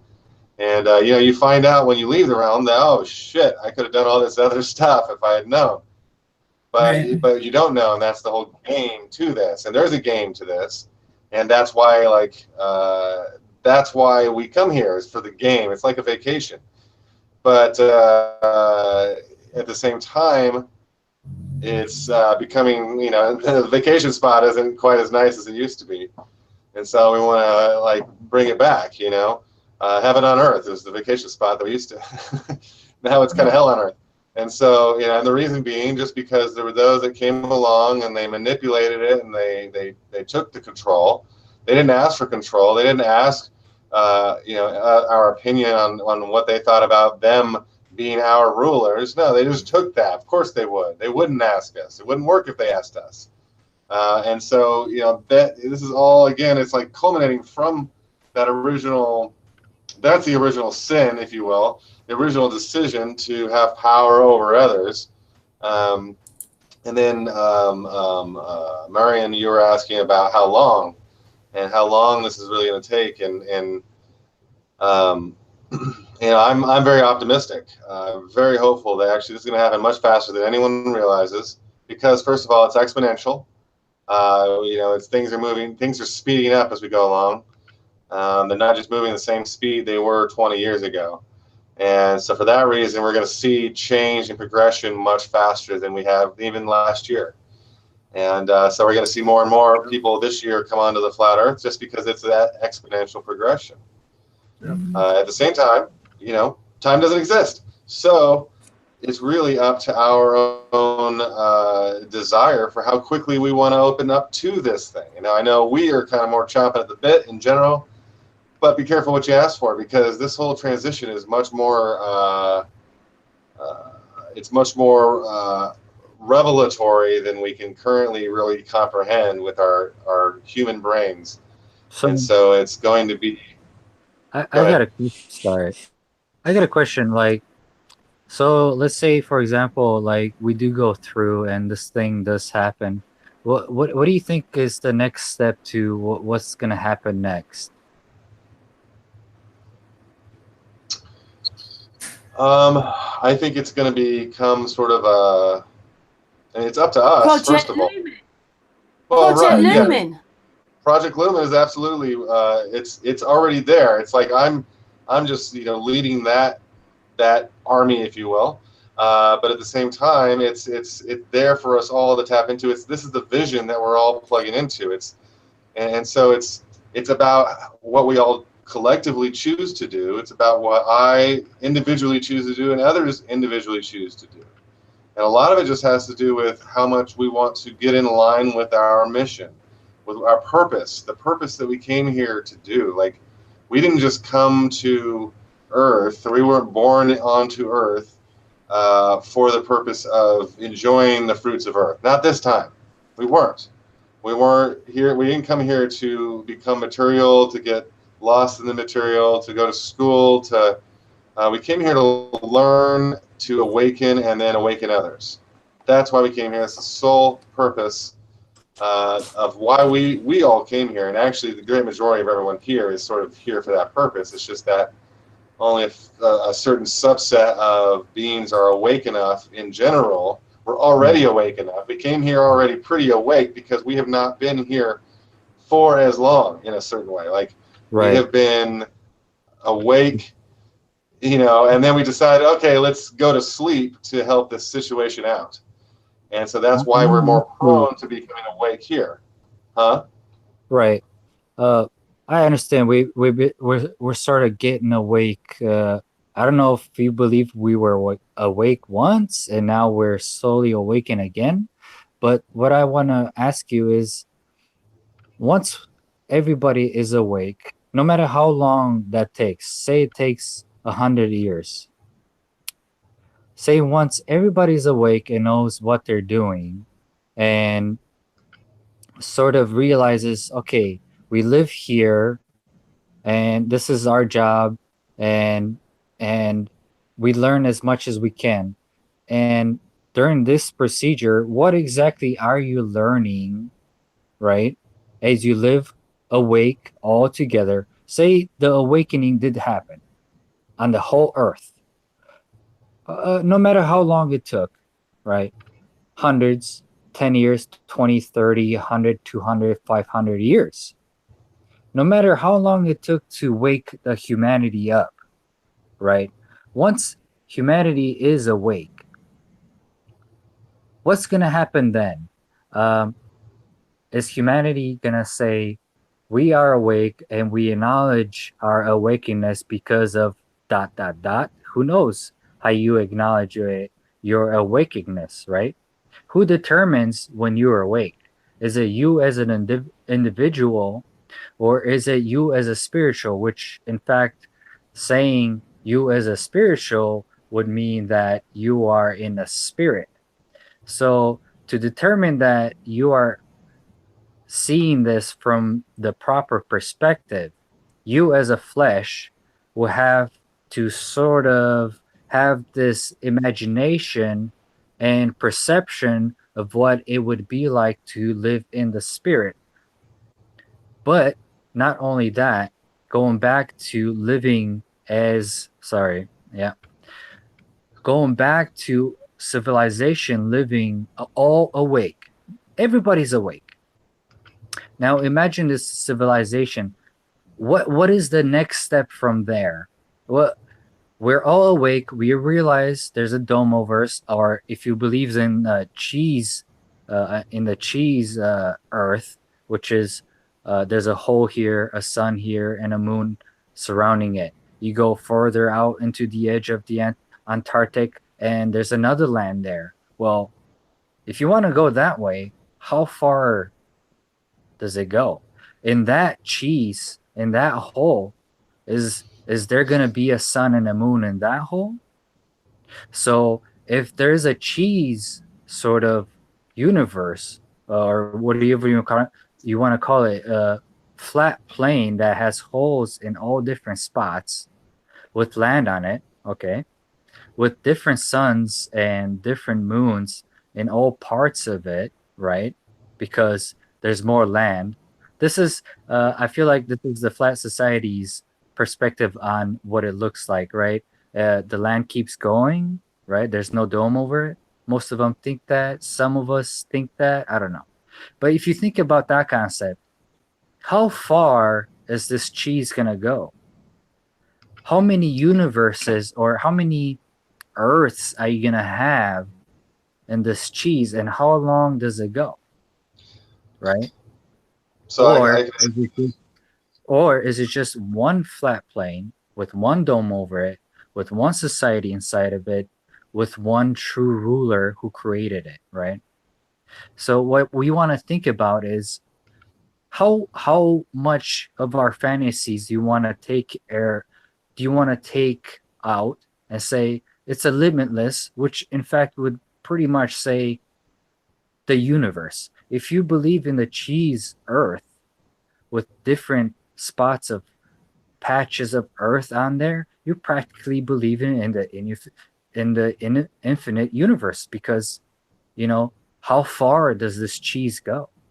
And see, that's the And whole kind of us and then them, or me and other kind of, you're putting that paradigm onto it. So you're saying that like Earth is a place, like a 3D place that has a certain border, and it has, or maybe it doesn't, but then it's going on for, it's like an infinite plane, it's an infinite construct.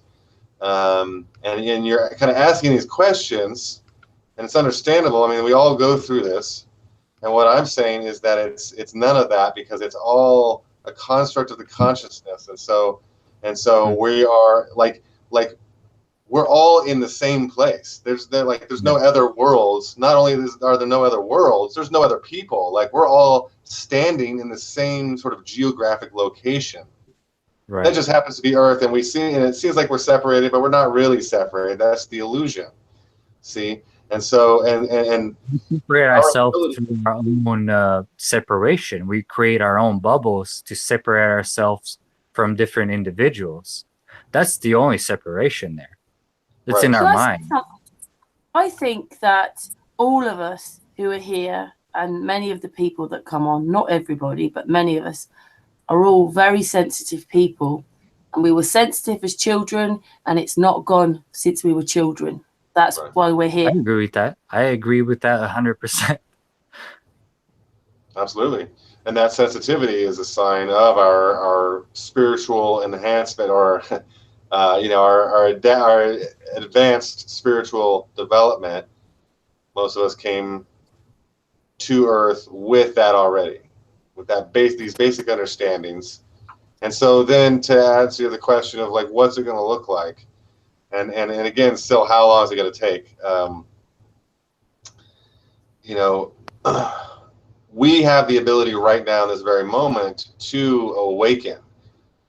We each have this ability. We have this freedom. We have this opportunity where we can just sort of pull ourselves out of the fabric, pull ourselves out of the veil, or this is really piercing the veil, and it's pulling the mind, the consciousness out of the fabric of delusion, of the illusion being, the reality. We have this ability right now. We always have had this ability. This is the innate ability that all life has, actually. And trees are just actually living examples of this, by the way. They're all connected. They're all just basically right on that edge of the sort of the material world and the spiritual world.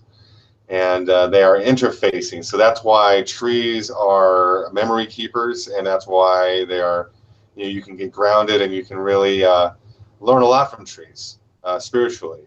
But anyway, my point here is that this phenomena, it's not just like people living on, it's definitely not people living on a ball, right? We know that, but it's also not just people living on a disc. That's not the phenomena that we find ourselves in. It's actually, we are projecting our reality. We have a collective reality that we're all projecting together, sometimes together. But we each have our own reality that we're projecting into our own consciousness bubble, that then we have the ability to, so there's an exit. There is an exit, and it's not, we don't have to go to the North Pole. We don't have to go to the South Pole. We don't actually have to go anywhere. All we have to do is just go within. We look within, long enough, and we will see who we truly are. We will see that exit, and we will go through it. It's at first a scary thing, but it becomes a regular thing. It becomes a normal thing. You realize, and this is remembering that word. It's to become a member again. It's to attach the member back to the source. It's to remember the source, become a one with the source again, and realize that we never left. We never left. We had that capability within us the whole time. And so therefore, how long does it take? How long does it take? Well, that's up to you, isn't it? Because it's your reality that you're creating. In my reality, we're moving very quickly. And so we'll be there by, I don't know, mid-March maybe.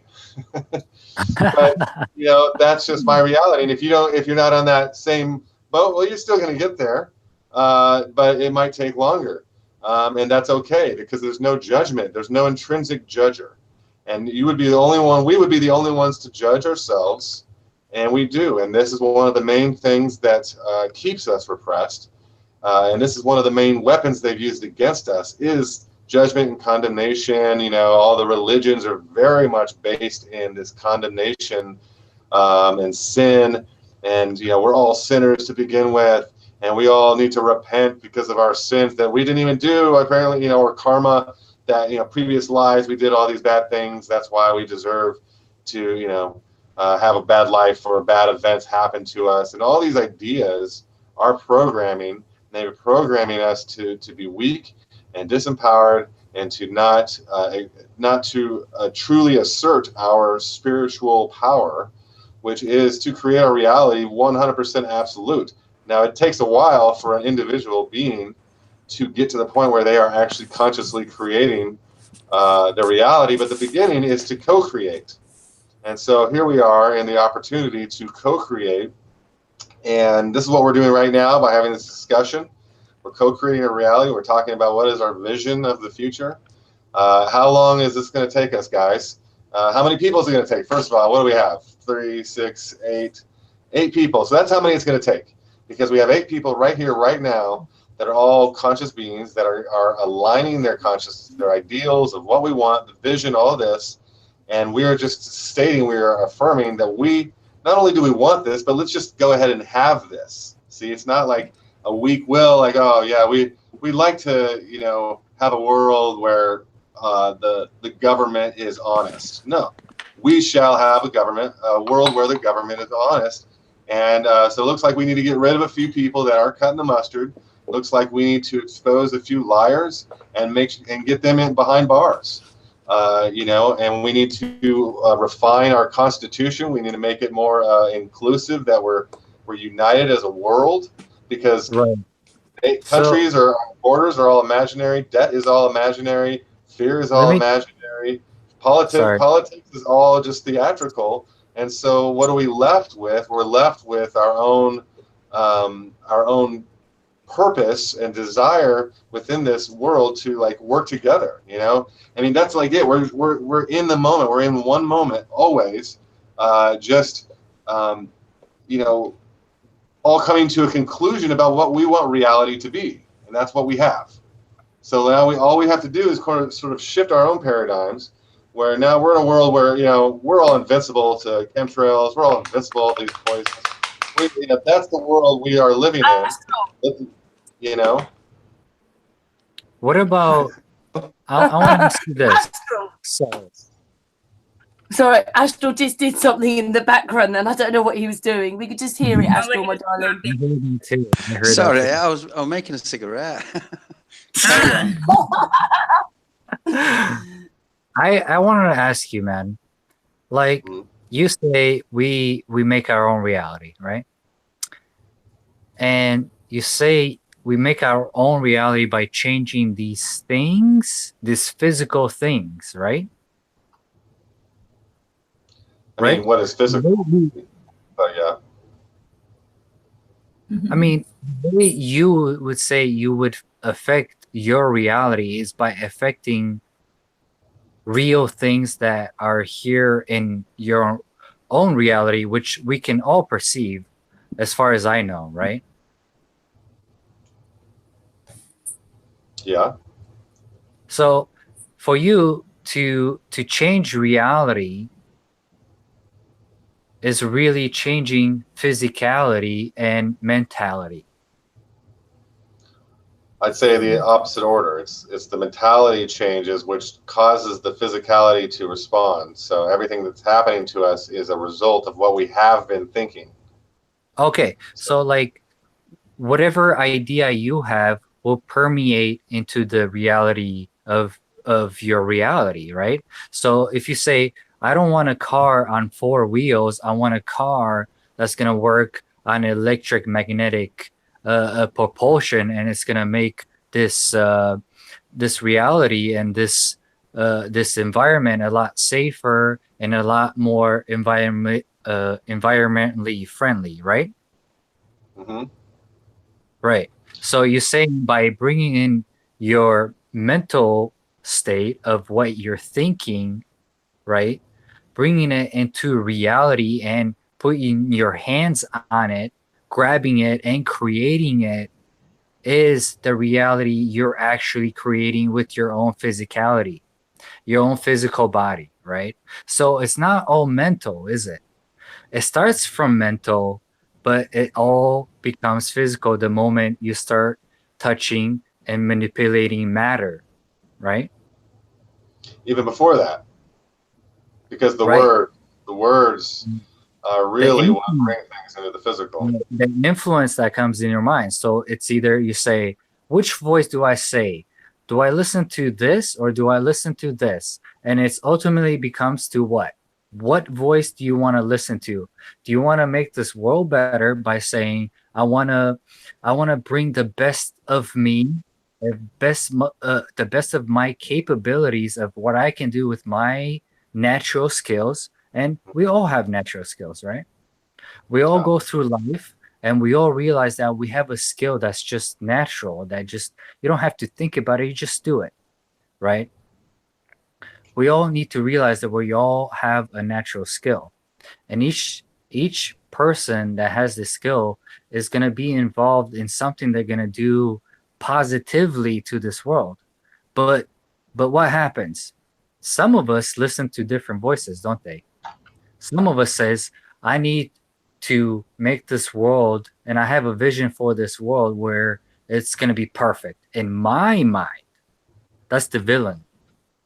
That's the bad guy. In my mind, the villain thinks the way I'm going to do things is going to bring this world into a perfect way of living.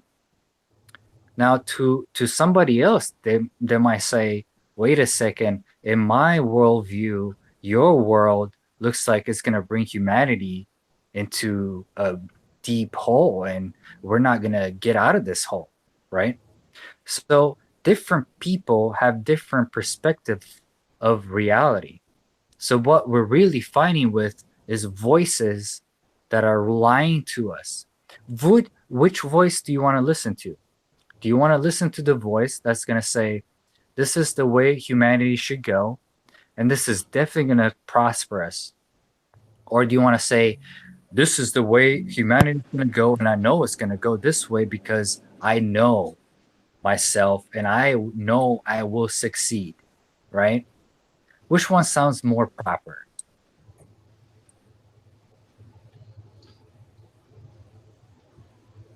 Can I say something? Please. You have to remember we have all these distractions. We have TV that's swaying our thoughts all the time. Anything that we read, I mean, right? Not news, but you understand what I mean? It's swayed. So just our own thoughts. They're not our own thoughts because we get influences from everywhere. You know that. Sorry, I don't mean to cut you off. I just want to explain it to you. You know that part. And for you, it's not affecting you. You see, it's affecting everybody else. You already know that truth, right? To you, it's not news. You can already decide what's true and what's not. The people, on the other hand, are the people that need help. We already know this. We know that there's something wrong, okay? That's what needs to be said in the first place. There's something in your gut that says, what I'm feeling right now is not right. And I know there could be a better way. Just like children, when we were kids, we knew that the world was not right. These things that the world did, we didn't see why it was like this. We knew that peace and prosperity was the only way. Love and peace was the only way. But somehow as we grow up, we get indoctrinated. We get taught by different scientists. We see different perspectives. And sort of along the way, we lose our way, right? We start saying, maybe they're right, and start leaning that way. You see, your consciousness starts building this muscle which trains your brain to think a certain way, right? Just like I explained earlier, if you watched my early video, it's this muscle that builds in your brain, right? The more you repeat something, the more your brain is going to have an easier time of doing it, like riding a bike. Why do they say it's easy as riding a bike? It's because when you ride a bike, you figure out the motor skills in your brain. You need to figure out the balance. You need to figure out that you need to pedal in order for you to go and keep a steady way of keeping you on that bike, right? So it becomes motor skills. This muscle develops. First, you start with the bike, then you start with the car, and you start with anything else that you keep in your mind that you keep doing. You wake up in your car in the morning, and you go to work. You go to work, you sit in your chair, and depending on what you do, you type on your computer and blah blah blah. It's all autopilot. You go into your job and you dig in a hole and it's all repetitive and it's all repetition. And the next thing you know, you're 80 years old. You don't know what you're doing on this earth, and you're trying to figure out what does it mean to be alive. What does it mean to be alive? Really, like every single person asks this. Why am I here? What's going on? And somehow along the way, as you grow up as a teenager lately, you get lost in the world. Why? Because media, movies, music influences every single part of your being. It doesn't give you a chance to figure out who you are. It already tells you who you are and who you should be. Right? I mean, millennials have no idea who they are. They've lost that. They don't know how to tilt the ground and grow a proper tomato or a proper fruit that you can grow and water and show them how it's made. They have no idea. But they can play a game for hours and show you all the basics of the game and show you all the media and show you all the basics on how the technology in our own society works, right? Because I think sorry? I was just going to say I think with the millennials and the younger generations, like basically, because they've been raised by the television and their electronics and this whole digital reality, they know they're seeking something, and so you see a lot of that attention seeking, which is actually like The attention that they never got from their. Yeah, it's a cry for help, exactly. But yeah, I mean, through the media, the television, the powers that be have been using, hermeticism, basically like, casting spells through words and symbols to completely, obscure people's ability to see the world for what it is. Exactly. And that's true. And it's really sad. You know why? Because the baby boom in 20 years, if you think about it, the baby boomers are all going to be dead. Mm-hmm. Who's going to be left after that? It's going to be the new generation, and our new generation, you can already see what we believe in, the way we've been raising our kids, the society we've been trying to live in, and it's all falling downhill. Our economic system is falling down. Our rule of law is falling down. White against black. Marian, can I just interrupt you? Yeah, go ahead. I understand that I can't really say it's a fear that we have for our children when our kids are growing up. I mean, millennials and all that, they're stuck in their computers and what have you, but there will be a time when they realize, they can't be on the computers all the time. They need to, live their lives, get jobs and, take care of the families and what have you.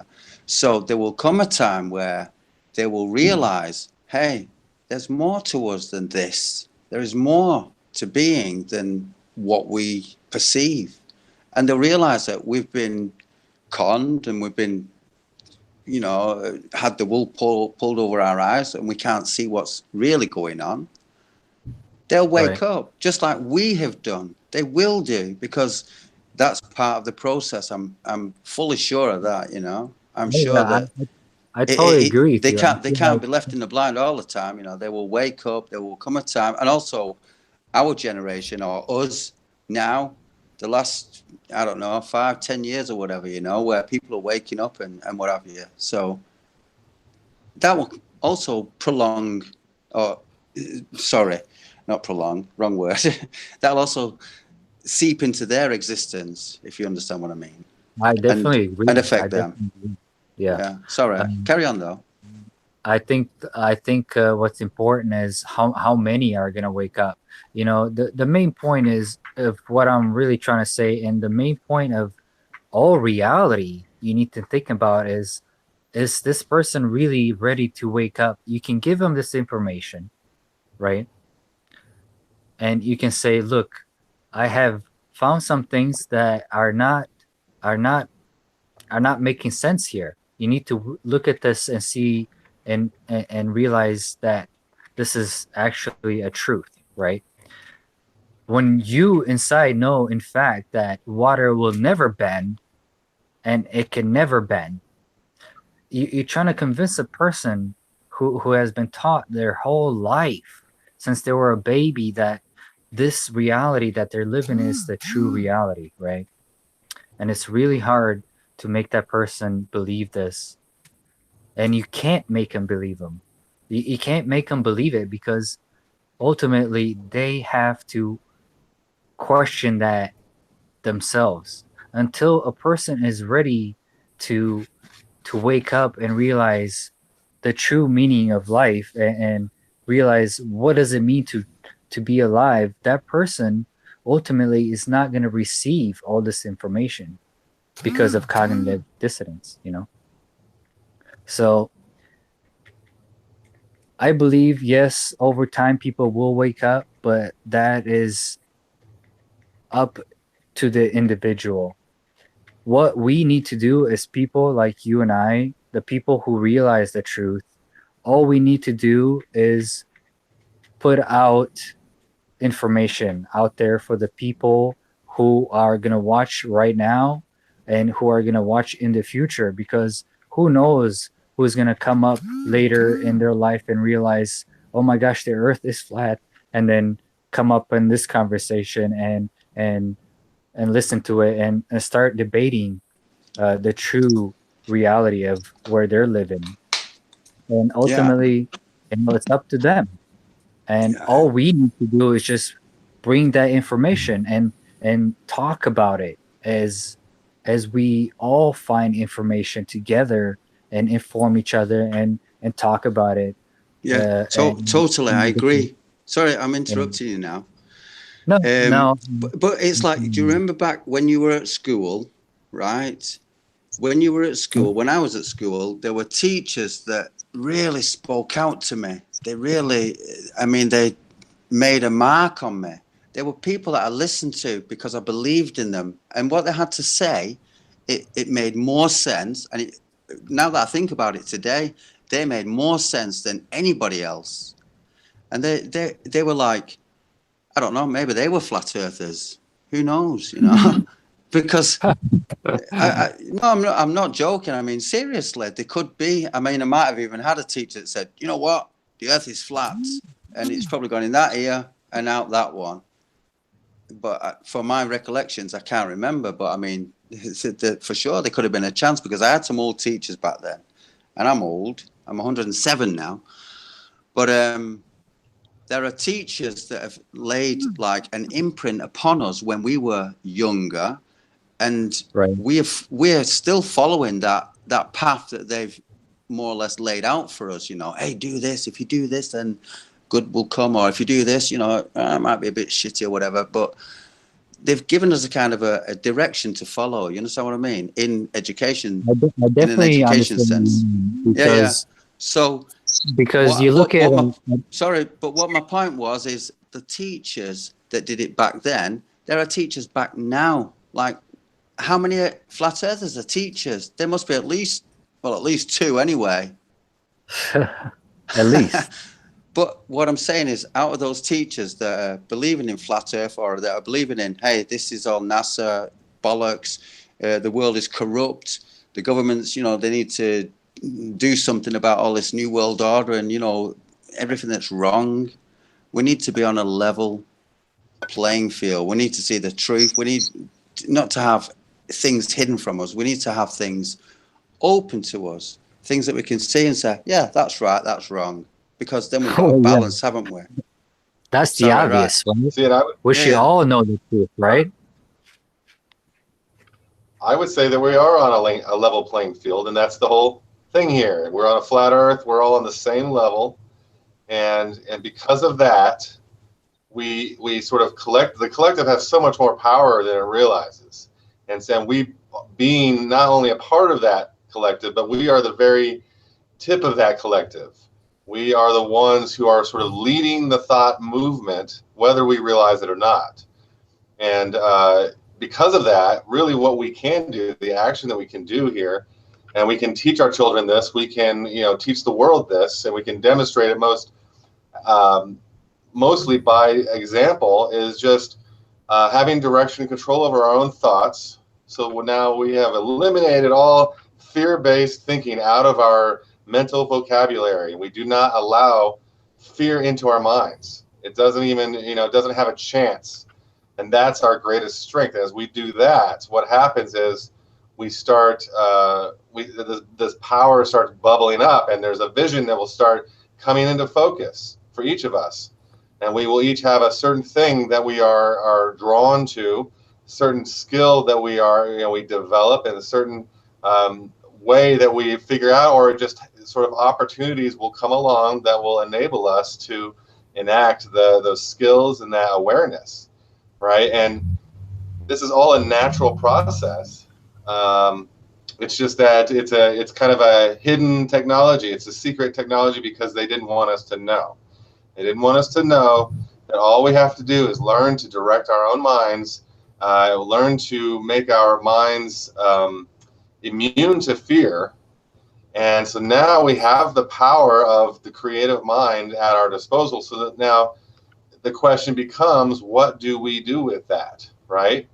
And that's what everyone, I think, is kind of wondering and asking. And in general, you have the political scene. What do we do with this? What do we do with all this chaos? What do we do with this world right now? And the politicians are stepping in, I have the answer, and doing their song and dance. Well, they don't have the answer. We know they don't have the answer because they've failed so many times.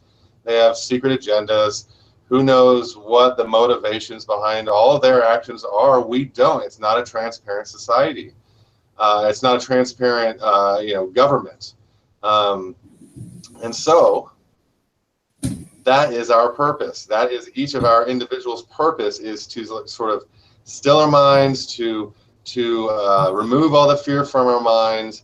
And then there's sort of this pond that's finally, there's all the waves are gone, and there's this stillness, and you can start seeing through to the bottom of the pond, and you start seeing what's down there. There's a treasure down there, and that treasure is your purpose. It's the reason you came here. It's the gift that you came here to give. And that is, it's unique to all of us, to each one of us, which is an amazing thing in and of itself. But then there's also the collective vision, there's the collective purpose. And so then our power becomes, let's use our minds, which we have learned to direct, to hold within our vision the common visions that are in alignment with the good of all, as well as the collective. And so we are, I mean that we each have this common vision that we're tuning into. And so now we're sort of like, this is the light technology. This is the living example of the divine presence within us, and we are sort of just choosing to do this, right? It's always a choice. Every single moment, it's a choice. What do we do with our mind? We can do anything with our mind, anything at all. You can have any thoughts you want. You can now, maybe you can't do anything in the physical you want, or so we believe, but we do know that with our mind, we can do whatever we want. Even if you're in a prison cell, you can still do whatever you want with your mind. And that is because we have free will, and that's what we are, is this free-willed mind or spirit that is basically capable of making decisions. Now, most people's decisions are not made from this level. They're made from those habits. They're made from those habitual sort of muscle memory kinds of thought forms that are restrictive and usually repressive and disempowering. Therefore, we think that we're at the whim of the external events that happen to us, when in actuality, it was the thoughts that we had individually as well as collectively that led to the circumstance that we find ourselves. And that's always the case. Never not the case. It's always the case. So there'll never be an exception to this reality that the mind is creating what we experience. And it's a process. It's an art. It's like this it's like surfing. You know, you have to get that right balance or you're going to fall off the board. And then not only you have to get the right balance, you have to stay in that right balance. And you just have to stay in that pocket all the way across the wave, you know, and that's the ideal, right? But we fall off, and we fall off all the time. And this is the process of life with the mind, where the mind is creating what it wants. Oh, but then here's this fear, and oh, I don't want this, I don't want this, I don't want this. And what happens? We get that. We fall off the board, and we created what we didn't want because we thought about it too much. We focused on what we didn't want. And that's the power that we have, and we need to learn to wield it as just, you know, conscious beings, first of all, but then as being the tip of this sphere or the tip of the beak, you know, we need to really be the ones to show how this works. Here's how we use the mind. We get control over our mind. We are thinking for ourselves, and then we're collectively creating the reality we want to see. And we don't get lost. Oh, you know, we're going to get distracted. There's going to be things. We're going to fall off the board, get back on the board, keep on going to where we want to be. And, you know, maybe we will see this in our lifetimes. Maybe we won't. Maybe we will live forever. Maybe we won't. Doesn't matter. Here in this moment is where we have the mind that is moldable, and let's mold our own minds. Let's mold our collective mind so that we can move in the direction that we want to. And that's it. You know, it is actually a simple process. It's just that it's in practice. It takes a lot of practice. It does. And so that's what we need to do. Please. One thing. Unless you know who you roughly are as a person, none of it's going to work. You have to get to know yourself first, trust yourself, then you can help and look out. It's not going to work if you don't know. Absolutely. And that's what this is about. You know, the self-introspection, meditation, that's what that's about. It's being honest with the self about what the self is. I mean, what are we? Like, can anyone explain what a human is? No, we can't. We cannot understand this phenomena from within this phenomena. We can't understand humanity. It's just like, you know, a fish does not understand that it's in a fishbowl.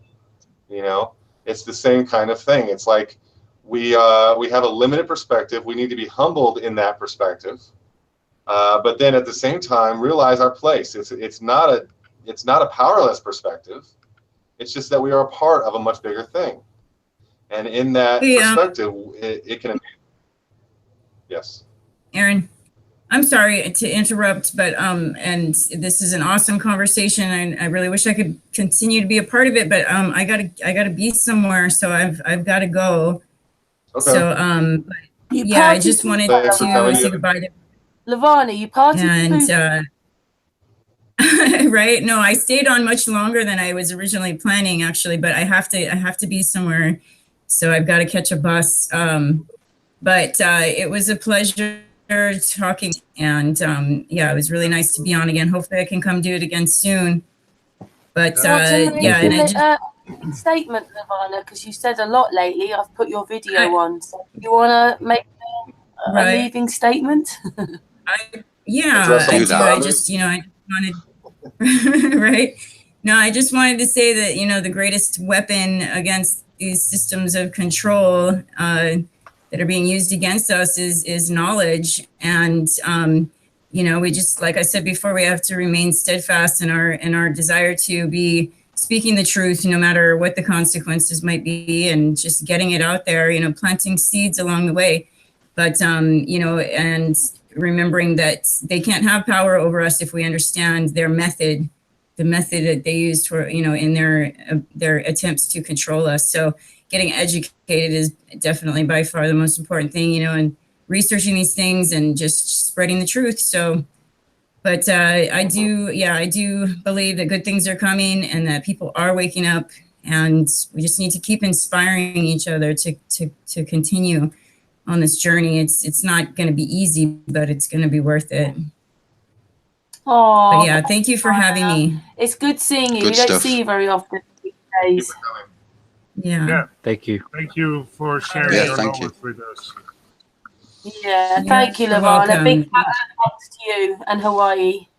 Oh, Thank you're in you so Hawaii. much. All right. Well, yes, I'm in Hawaii. And it's freezing here. Oh, you're so lucky. Right. All right. Well, you guys have a good day. Aloha. I'll see you again soon. Bye, Good day, darling. you too. Bye. Bye. Bye, Levana. Ooh. I'm probably going to need to hop off in not too long, like 20, 30 minutes. Aaron, do you want to just talk a little bit about the Lumen project? Because you haven't before you go. Okay.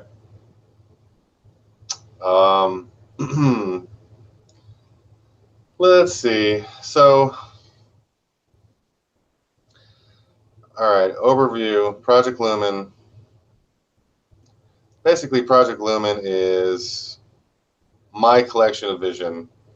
That's what I've been pulling together throughout my entire life, many lives, to kind of to change things. You know, I'm gearing towards technology that can really transform Earth itself and society, most importantly. You know, because we're kind of, as we've been discussing here, we got some issues, and we're kind of stuck in these paradigms, these ruts of ways of thinking, and then we have all the issues of deception and just control, fear, all these things we've been talking about. So this is my response to all of this, is to create an organization that can act in representation of the collective to bring these technologies into light, into being, into manifestation in this world, giving people tools, giving us more of a network. It's very broad. It includes things like creating a new internet, for example, or creating a new operating system for which we can work with. And then so there's a bunch of software-based technologies, and there's hardware technologies that deal with energy and sustainable living technologies and building technologies. And then there's sort of more ideological or ideas of creating our own self-governance, our own infrastructure of supply chain and logistics, and then basically just creating our own society that's re-engineered from the ground up to be in alignment with the whole, the collective, with Earth also. So, being as small of a footprint on Earth as possible, as well as being in alignment with Earth, so that we are, treating nature gently and with respect, just like the natives have for thousands of years, And so I say technology, and I'm sure a lot of people kind of go and think that's like smartphones and all these things, but really what I'm referring to is more like techniques for living, for ways for us to coexist, for ways for us to co-create, and that's with each other, but that's also co-creating with the divine aspects of self. And so there's a spiritual integration that Project Lumen definitely brings. It's not like a spiritual organization as much as it's bringing the spiritual truths into manifestation through these technologies. Because here's the reality, is that technology is unbiased. It's just a tool for which people can use. And there's things like blockchain, cryptocurrencies, and the AI, and even just internet and network communications, and all these things are just purely technologies which can be used for the good of the whole, or they can be used for control over the whole. And obviously we have companies like Google and Facebook and Amazon that have really abused that power. And because of that, there's need for more awakened beings to come in and right that situation. So we're creating a new internet. We're creating new e-commerce solutions that would allow us all to trade with each other, to get all the things we need, and but not having these middlemen that are just cutting into all of it, taxing every bit of it. And all of that is crimes against humanity. Like to tax humans, I mean, no one gave anyone the right to tax. That is completely that's a complete crime. It's just, I mean, there's no other word for it. It's just completely criminal.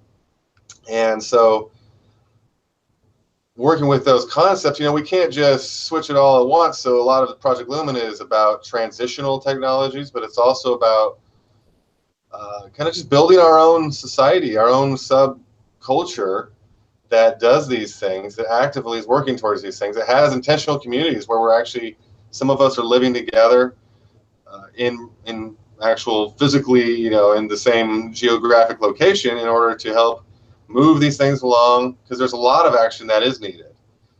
I've been performing a lot of action based on just learning the various skills I need to learn and then building the things that I've been building. And I've built an immense amount of this, and now I'm bringing in some people and resource that can help, and they can add to it, and so that's moving along great. It's all moving along great, really. I mean, honestly, it's pretty amazing. I have synchronicities happening just every which direction because I'm in the flow and I'm attracting those who are also in the flow, and then the ones who aren't are kind of weeding themselves out.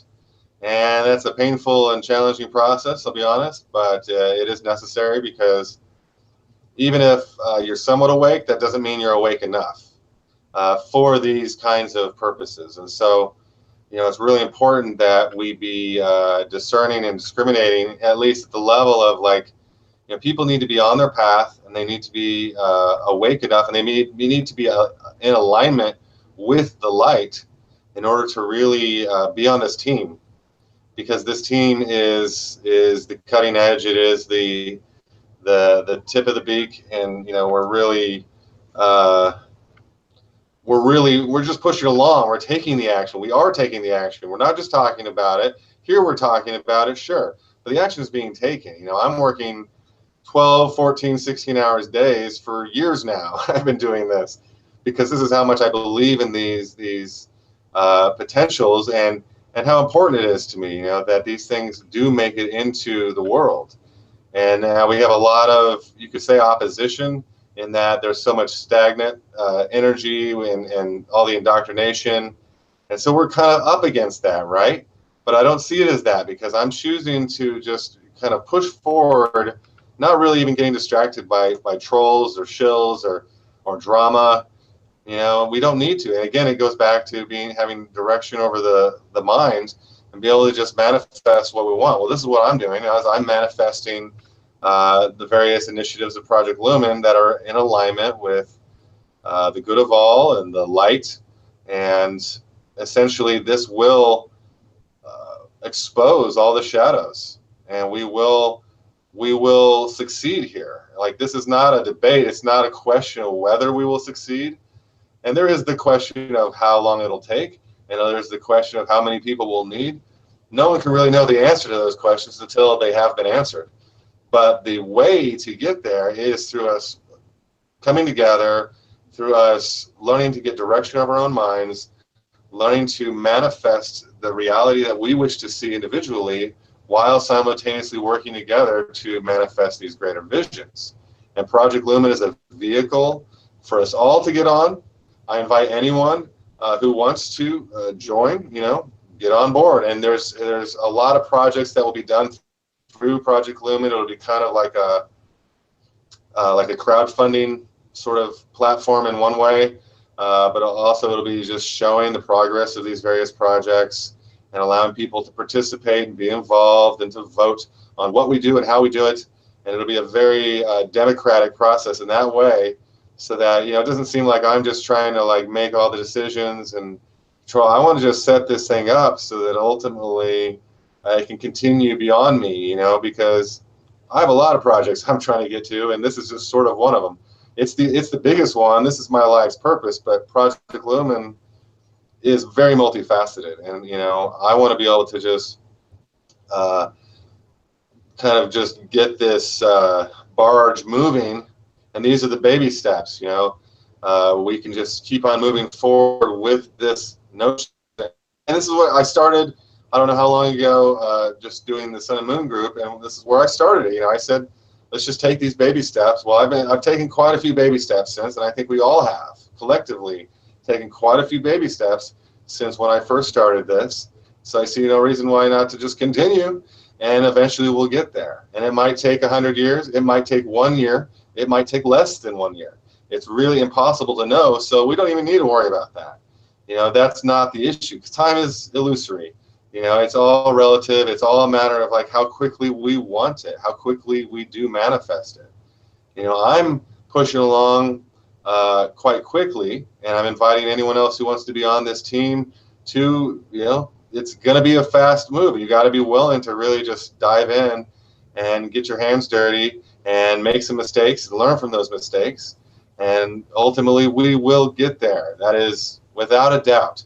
We will get there, and that is as Project Lumen, but that's also as a collective and as our society. We will get to the point where now the truth has been revealed. Now everyone knows it. Now we are growing up. All the children are growing up in the new educational system that's based on truth, based on understanding and compassion, that we are good beings that deserve good things, and Earth can be that for us. And we can also be enlightened. We can also experience the unity consciousness and oneness of all right here from the comfort of our own Earth realm. And so then the ultimate goal is to bring that together, bring the two together, where now we are all striving to be enlightened beings walking on this earth. And that's the opportunity that we have had, we do have, we each have. And you know, it's really just a matter of us just deciding that that's what we want, and whatever it means to you. You know, use your own words, substitute your own words for enlightenment or whatever else. You know, it doesn't matter, because the words are just these are the best words I can come up with to describe these things. But I'm in no way pushing a doctrine on anyone that, you know, it's about these words or about these projects. If you want to do something similar to Project Lumen but not called Project Lumen, go right ahead. You know, let me know. You know, maybe we can work together. Probably. And so that's the way to think. That's the way to proceed. And yeah, power to the people. I think that's my wrap up. Excuse me, coffee there. Well, we're very proud of you, Aaron. Aaron's worked hard for this, and this has been a project for many years, and he's put it together. And he's trying to find a way out for us on another way of living. And I'm so proud of you, Aaron. Thank you, Karen. Yeah, we all are. Yeah, we all are. Yeah, you do a good job, man. I know that Aaron hasn't shown you today, but he's got. I was hoping, like earlier on when we came on, remember I said, show your computer and show the program. It's like a tree, the program inside. But we do that another time, because you said you didn't want, you know. Yeah, let's do it. Yeah. I think you need to show that. I think you need to show that to people so they understand that this is a very detailed project. Yeah. Yeah, it is. It's also really simple, you know. It's just following your heart.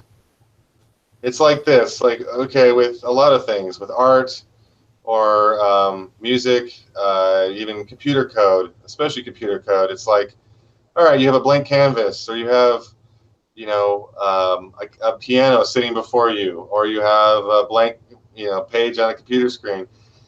You can do anything. As a creator, you can do anything. So the question becomes, once you get the skill to do the thing, so once you become a good artist, or you become a good musician, or you become a good programmer, then the question becomes, what do you do? And this is really where the creative power comes in, and the co-creative ability. And so here I am, I'm co-creating. I'm creating these things in alignment, because I could create anything. So I'm creating things that are in alignment with my ideals, with my intention, as well as I've been kind of, building these like brands and ideas and images together to like, that's just the work. It's just, the work in the material world. You have to put this work into like identifying things. You have to name things. You have to, you have to build websites. You have to create content or imagery or whatever. This is all like physical activity, but it's all coming from that alignment that I'm talking about here, where it's just, and so it's not something that like is unique to me at all. And I want to emphasize that, because I want people to understand that they have their own, everyone has their own Project Lumen sitting within them. Project Lumen, one reason I came up with that name was because it's not just a project, it's project. You're projecting light. That's what it means. So that's what I'm doing. And that's what I'm doing. That's the technology. That's what it's all about. And that's what I'm doing here. I'm just projecting this light on, so, to share it with you guys, to share it with anyone who sees this, and that's not coming from a space of like, oh, I have all the answers, or that, I even know what I'm doing. I don't necessarily know what I'm doing. I don't know what I'm saying. It's just coming through me, because that's the light. I'm just projecting this light into the world. And that comes in the form of a camera that is, also has a microphone. And, light or sound is also light, by the way, and light is also sound, by the way. So, it's all connected, it's all vibrational, and consciousness itself is the vibrational membrane. And so here we are, and here I am just trying to, be an example in that way. I'm certainly not perfect, but I am someone who has committed myself more and more throughout my life to these ideals, because I wasn't always. I've been working on this off and on for years and decades, but at the same time, I've gotten distracted greatly for years at a time, and every time kind of had to learn that lesson more and more. It's just like, I got distracted, and still to this day I get distracted by people coming in, making, throwing, a lot of times they'll throw dollar signs at me, and then like, oh yeah, that's what we need is money right there. But no, see, and it's every time it's just kind of like, it's not going to work that way, because there's like this integrity that has to come from a much deeper place than just the materiality of the dollar signs. And so because of that, the money will never drive this. So money's not driving me, but it does sometimes, right? Because we all need to pay bills. And at the same time, though, I have to like balance that with kind of just being purely on the path, and even if that means rejecting some money sometimes, because I don't like where that money is coming from, because all money is not created equal, or it's not all equal. Sometimes you don't want to sacrifice what it is that needs to be sacrificed in order to receive that money. And we see that a lot in Hollywood and everything, where people are kind of selling their soul just to be famous or whatever. Well, that's what's going on there. They have a creative gift. They could create anything, right? Well, hey, why don't you create this pop music that talks about how we should all lust after each other and materialism or whatever, and then you'll make sure that you're famous and wealthy. And that's how that conversation happens quite often, where people just sell themselves short, and they're basically selling out their individuation. They're selling out their own will. They're saying that I don't want to have my own free will. Instead, I will do whatever I'm commanded to by the master of the money. And that's that's where people like. It's easy to fall down that rabbit hole, or it's not really a rabbit hole. It's just a trap. But it gets easier and easier to sort of stay focused within that. And I speak from experience about that. You know, I'm still dealing with this. This is like almost a daily occurrence for me now, where I'm having to just kind of, you know, work with the integrity that I do have amongst people who are not really, don't have that kind of integrity.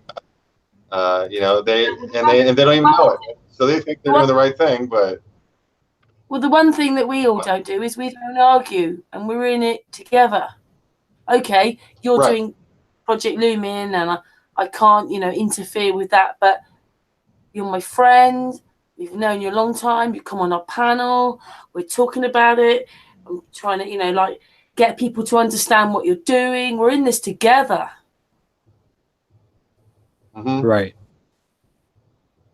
Exactly. And that's the. We're all trying to see the real truth of our world. Right. And we're being honest. We're being honest with ourselves about it. We had to be honest with ourselves at first, you know, in order to even get here. Where now we can be, we can come together, we can sort of check our egos at the door, come together, be willing to just listen to each other's ideas and perspectives and grow our own understanding of things. And, you know, and that's part of the process. And then the next step really is for us to take sort of a greater organized action.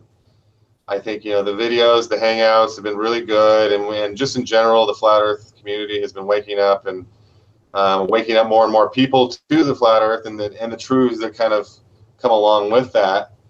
And now it's time. And there's even there's a lot happening. Like I'm involved with a couple documentaries right now about the Flat Earth. One's going to be, I don't know if it's making it to Netflix or Discovery Channel, but you know, that's coming. That's probably going to be, I don't know about this year, but maybe.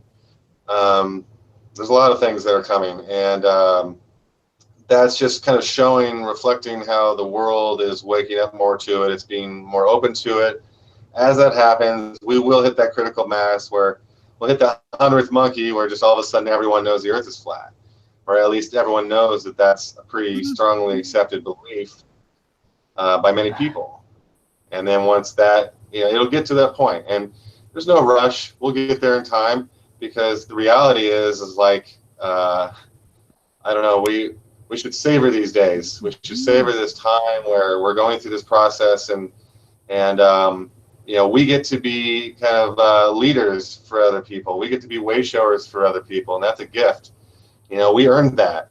You don't just get that. You don't just, and that's an opportunity for a soul to have. That's, I mean, talk about once in a lifetime. You know, it's once in all existence. So, I mean, you know, here we are. And we get this opportunity to be awake amongst all the sleepy masses, and we actually get to wake these guys up. You know, we actually get to show people how to use their mind, and then we get to show people how, like, well, by us using our minds together, we can create we can create a world that we really desire. You know, we get to show people that. That's an opportunity.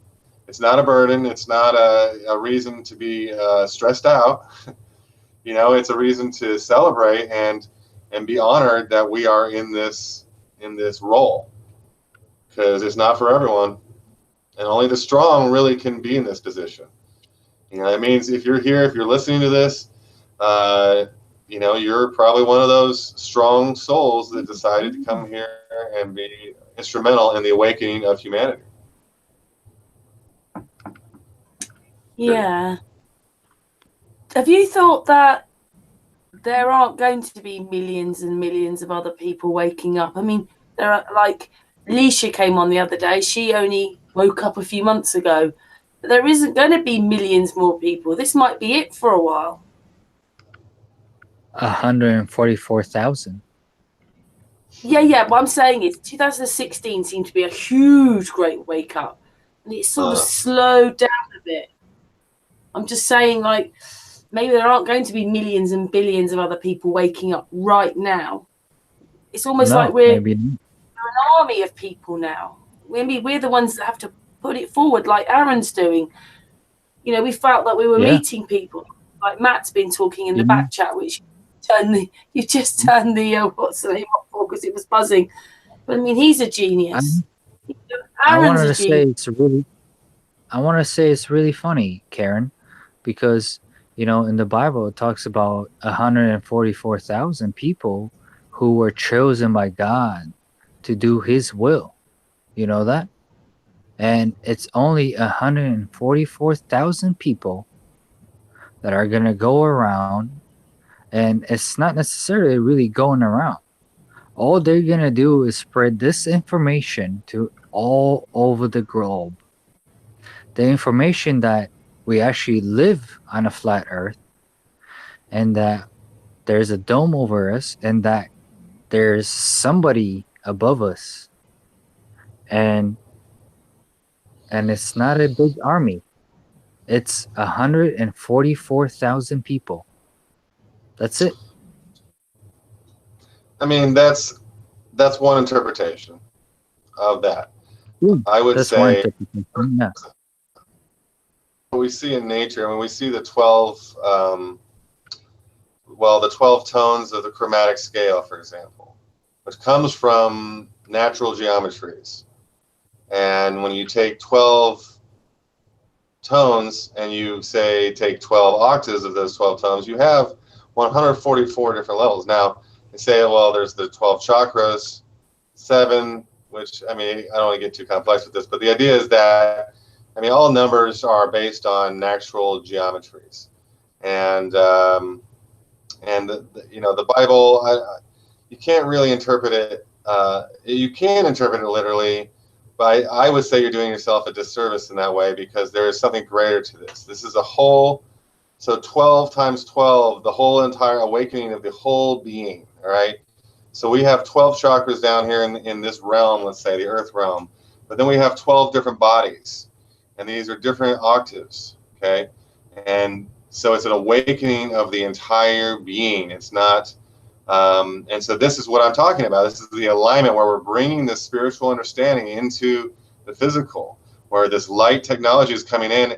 And now, to say that it's going to be 144,000 people, well, there's already more than 144,000 people that are awake to this. But there's millions of people. But Aaron, a lot of them still live like a globe person and live through their egos, whereas everybody here isn't like that. A lot of people we have on this panel are not like that. They're quite Let me ask you that. See the connections. Okay. And a lot of the others still think their ego. Right. There's egos going on all over the place. People know and they truly believe what they believe in their hearts. And in their hearts, they believe that that's their own reality. We all have to accept that, first of all. Every single individual believes that their reality is the true reality they're living in. And every single information that is given to them is the true information given to them. And it's the information that needs to keep them alive in order to understand what that person needs to understand further and further. So it's information given to you little by little in order for you to understand more and more, which is given to the individual through different ways, first of all, because every single individual grew up differently, didn't we? And every single individual is growing up in this reality in their own way, and understanding this reality in their own way, vibrating in this reality in their own way. This consciousness, do you feel it? This consciousness to me is everything. Oh, hopefully we're all in the same consciousness, and that consciousness knows right and wrong. The whole thing. We are all here. That's why we can all go to Mount Everest. That's why we can go to Mount Everest and look at Sahara Desert. That's why we can all go to the pyramids and all visit them, because we are all experiencing the same consciousness. Yeah, I mean, that's the fundamental truth, is there's only one consciousness, and we are it. And so And that's why everything else is possible. So I can experience oneness with all creation because we're only one consciousness. There's not like you can't, there's no separation of consciousnesses. So there's various packets of consciousnesses. I mean, there kind of is, and that's what we are. That's the individuation. Yeah, and let's stop it right there. Let's stop right there, everybody, and let's think about it. We can all observe everything around us, and we can all go only to the ends of the earth, which is what? The circle of the Antarctic, right? We can only experience this reality by going only to the edges of the earth. And hey, Marian, we don't know, do we? No one knows. No one knows. All I know is it's flat. We don't know what shape it is. No one knows the shape of it yet. We can only presume or have, little ideas or whatever. We don't know it's round. Yeah. For God's sake, man. It could be octagonal. We don't know. And that's true. And also, we don't know what other people's perspectives are like. We don't know what it's like to be like someone else. I mean, I can stand us to go past the shape bit because we could be arguing about that for years. Well, yeah. No, and I'm not saying shape. I'm saying I am going past that in the sense that I'm talking about our own perspective is unique, and it's so unique, in fact, that there's no way that anyone else could really know what our perspective is like. I can presume what it's like. Listen to this. I understand what you're saying. Your perspective is unique according to your own perspective. That's fantastic. I feel like everybody has their own perspective on how they look in their own reality and see the world. Like I've said before, talking to you, Karen, your own perspective is your own perspective, right, Karen? I mean, when you're seeing it. But a lot of us here on this channel now, we are not worrying about the shape anymore. We're concentrating more on the people and moving forward and being a community. Right. And that's the best we can do right now. Let's talk about perspective, though, for a minute. Like, I was talking about Project Lumen, really. You know what I mean? Yeah, about it shortly, too, so we should... Yeah, I mean, there is a perspective. We've all got our own perspective, but we're keeping away from the shape because it just seems that everybody who's got a map or whatever it is, they're all arguing with each other and causing so many problems. Yeah, and nobody knows for sure unless something like NASA, something like that, comes on board and helps us properly. Yeah, so we're going with the people and the community and trying to live in this place, which is what is so amazing about Aaron's project. And I think Aaron's got to go in a little bit, but do you want to carry on, Aaron? Yeah, to that, I would say something I came up with, actually maybe me and Levana came up with this, but is a criteria for people, for these YouTubers, for whomever, is that if they're saying that they know what shape it is, don't listen to them. They don't know. No one knows, and that's the reality, and that's the humble truth. That's the only answer that any of us can really state and still be honest with ourselves. I'm going to state to you right now, I'm going to stop you right there, okay? You can either keep me on, or we can argue about this all night, okay? No, we're not. We don't argue here, Marian. I told you this before you came on Hangouts with us. Listen, we don't Karen, argue here. We don't argue. You're a guest on here, and you're the person that's getting a bit angry here. We don't argue here. We talk privately about this, please, Marian. Carry on, Aaron. And I'm just saying this as a rule of thumb for anybody. I'm not addressing anyone specific here at all. And this is not even just flat Earth. This is a great general rule of thumb.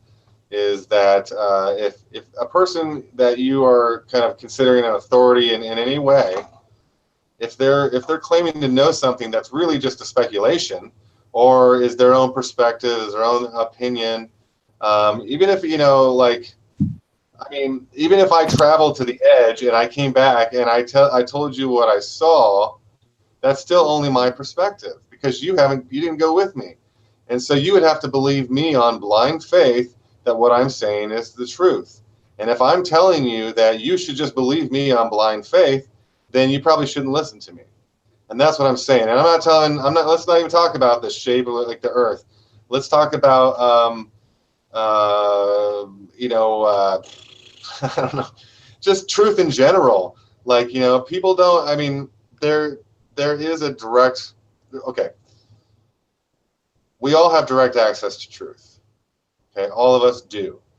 Here's what happens though. Truth is interpreted through words. Right? We are using our words to interpret our perspective of the truth.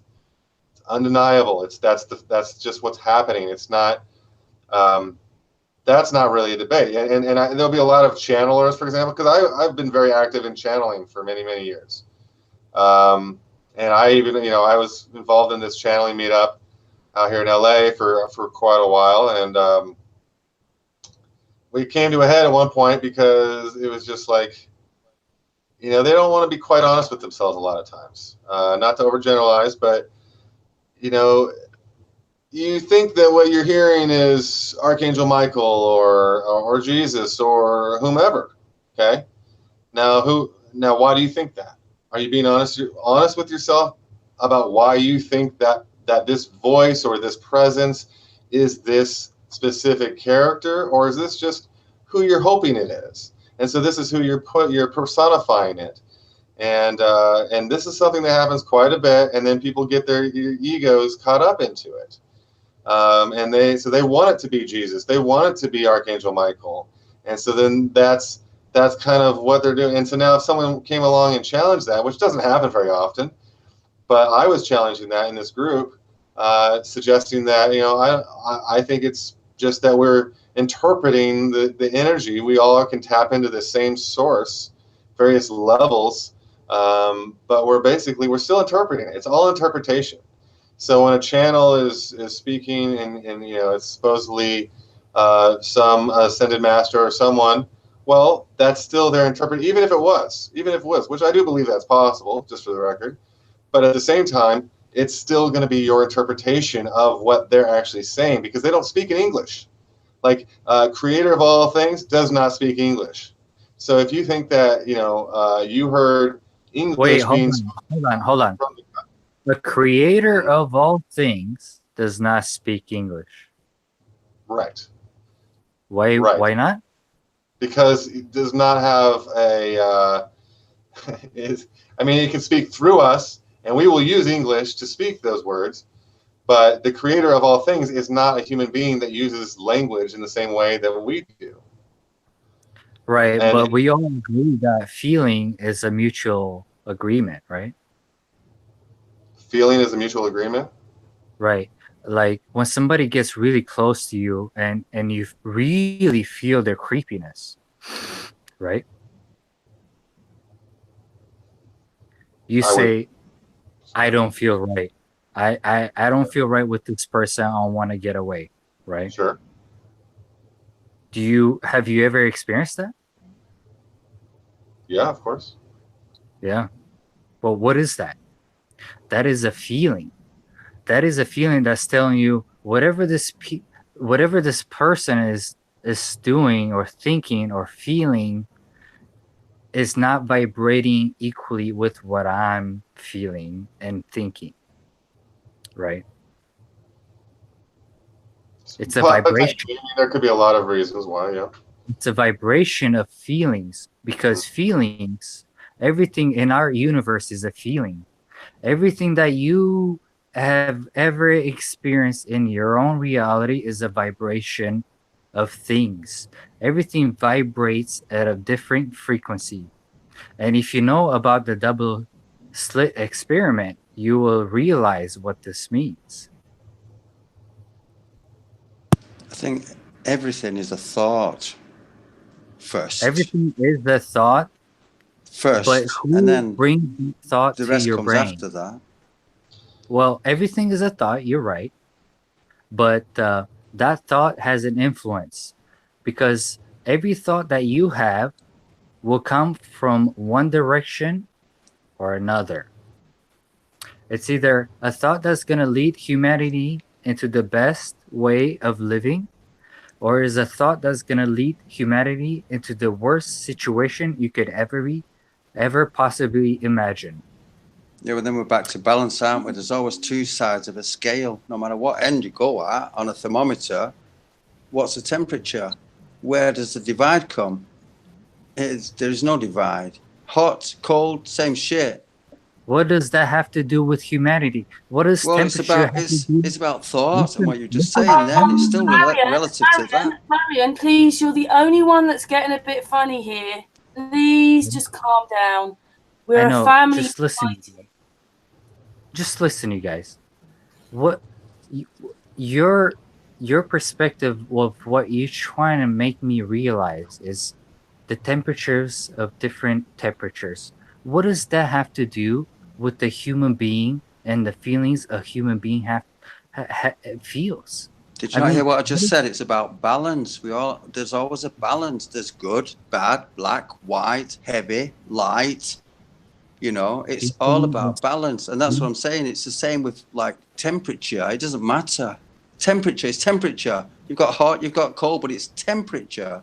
And it's the same with what you're just saying there, man. There's a balance. There has to be a balance. He's just giving one of his an idea. It's just one of an idea to explain his view.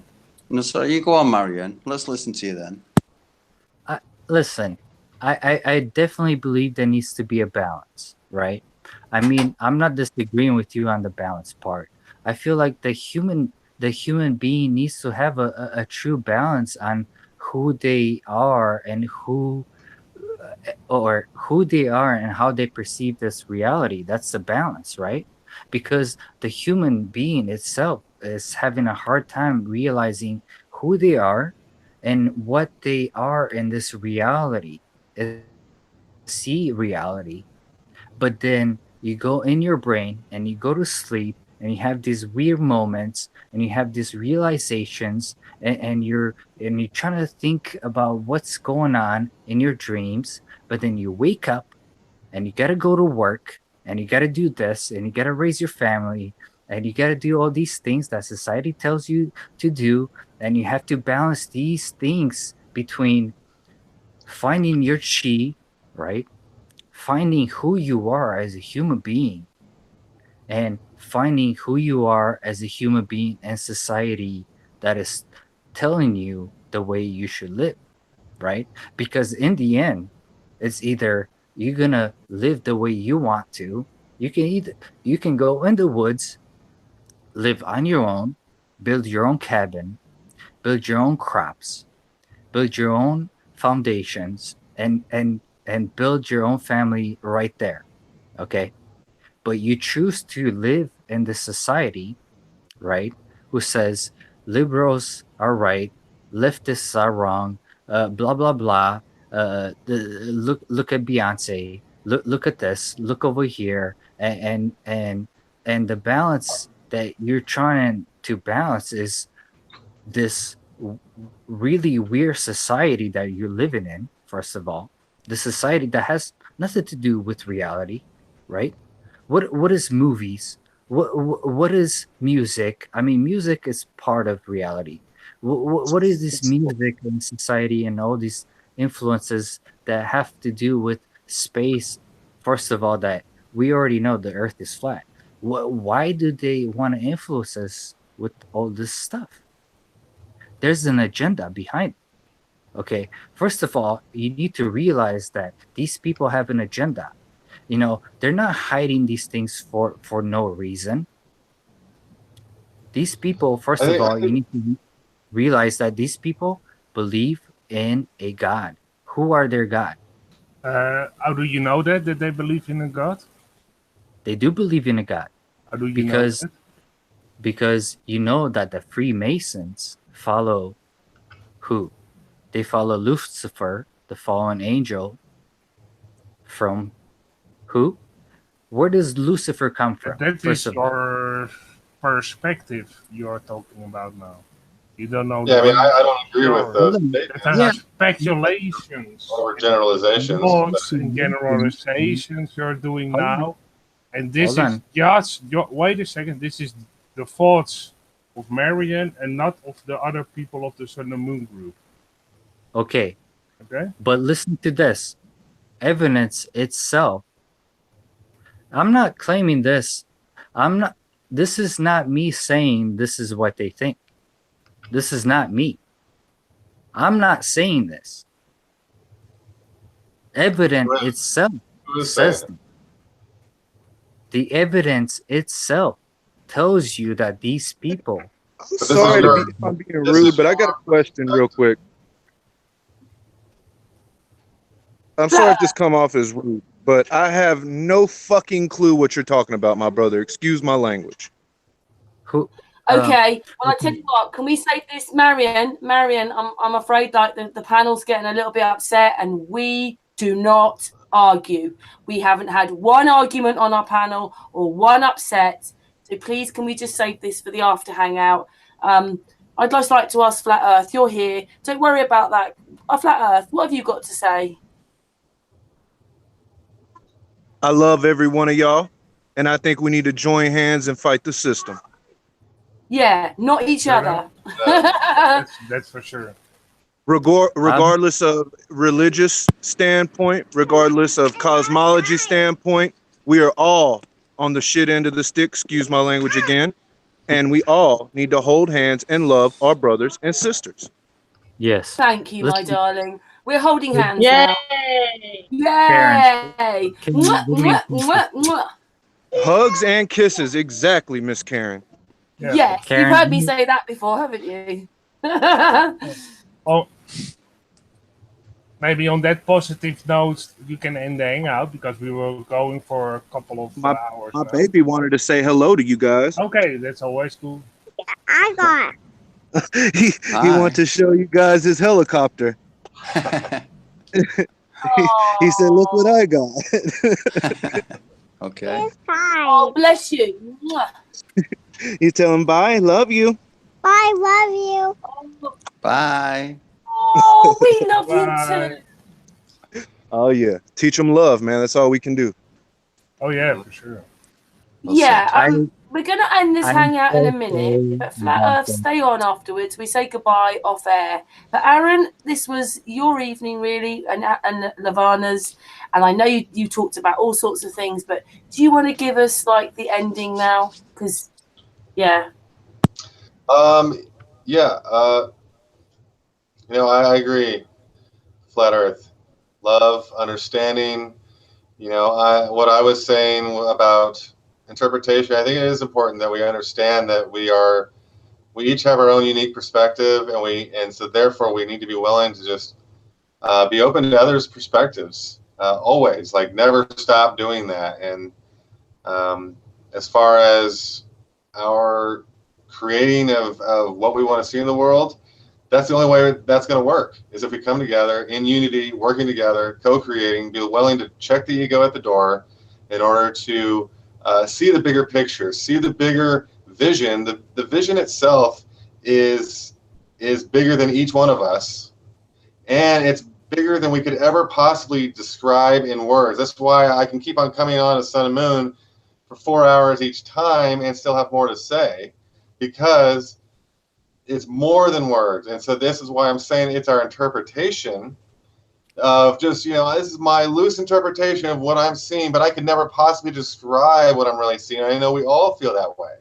And so, we don't need to be at odds in any way, but instead, let's look at this as an opportunity to reflect within ourselves. Am I really being honest with myself about my perspective, about understanding other people's perspectives and appreciate them and where they're coming from?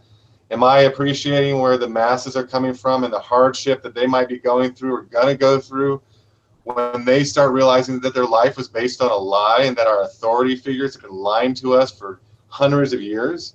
It's not an easy thing. We can't be insensitive to that. We need to be very sensitive and very understanding, and especially right now amongst our own community. I appreciate you very much, Karen, that you have avoided so much of this drama that has happened elsewhere in the Flat Earth community. And that's why I'm here, honestly, because, I'm allergic to drama. I can't handle it. I won't handle it. And so, you know, I appreciate that you've maintained this integrity because that's not what the truth is about. The truth is about coming together, looking past our own differences, and being willing to view our common truth and to discuss it, to understand it more, to come to greater and greater insights about who we are, what we are, why we're here, what we can do about that, how we can maybe change this realm for the better for everyone. And yeah, we're gonna have some throwback. That's why we have each other, you know, so we can support each other and we can keep each other optimistic. You know, otherwise we're just gonna lose all hope. If we were each in this by ourselves, no, we just get beat up every day. We'd never be able to make it to our goal. But now that we have each other, we have a group, we have a collective that can't stop us all. Can I know? And so Aaron and I don't agree on everything. We don't see everything the same, but we will never argue on air, and we love each other as friends. Absolutely. Just yeah. So yeah. I'm thinking that. I love that, Karen. So I love you all as well too, Karen, and everyone, the whole gang, and everyone watching, and everyone who does watch, and everyone who doesn't watch too. Yeah, and it's been a great pleasure. Like I say, we'll say goodbye to each other on the after hangout. But thank you so much to Astral, to Patricia, Marian, to FlatEarth, to Aaron, to Artis and Levana. And we will be back, maybe not tomorrow, but we're definitely back on Sunday. We may be back tomorrow, but probably Sunday. And thank you so much for your work, Aaron, and everybody. Yeah, thank you so much. Big hugs. And yeah, to everybody in the chat room, mwah, and everybody watching, mwah, everybody on the panel, mwah. See you soon. See you soon, Goodbye everybody. from us. Bye-bye. Love you all. Bye, everyone. Thank you.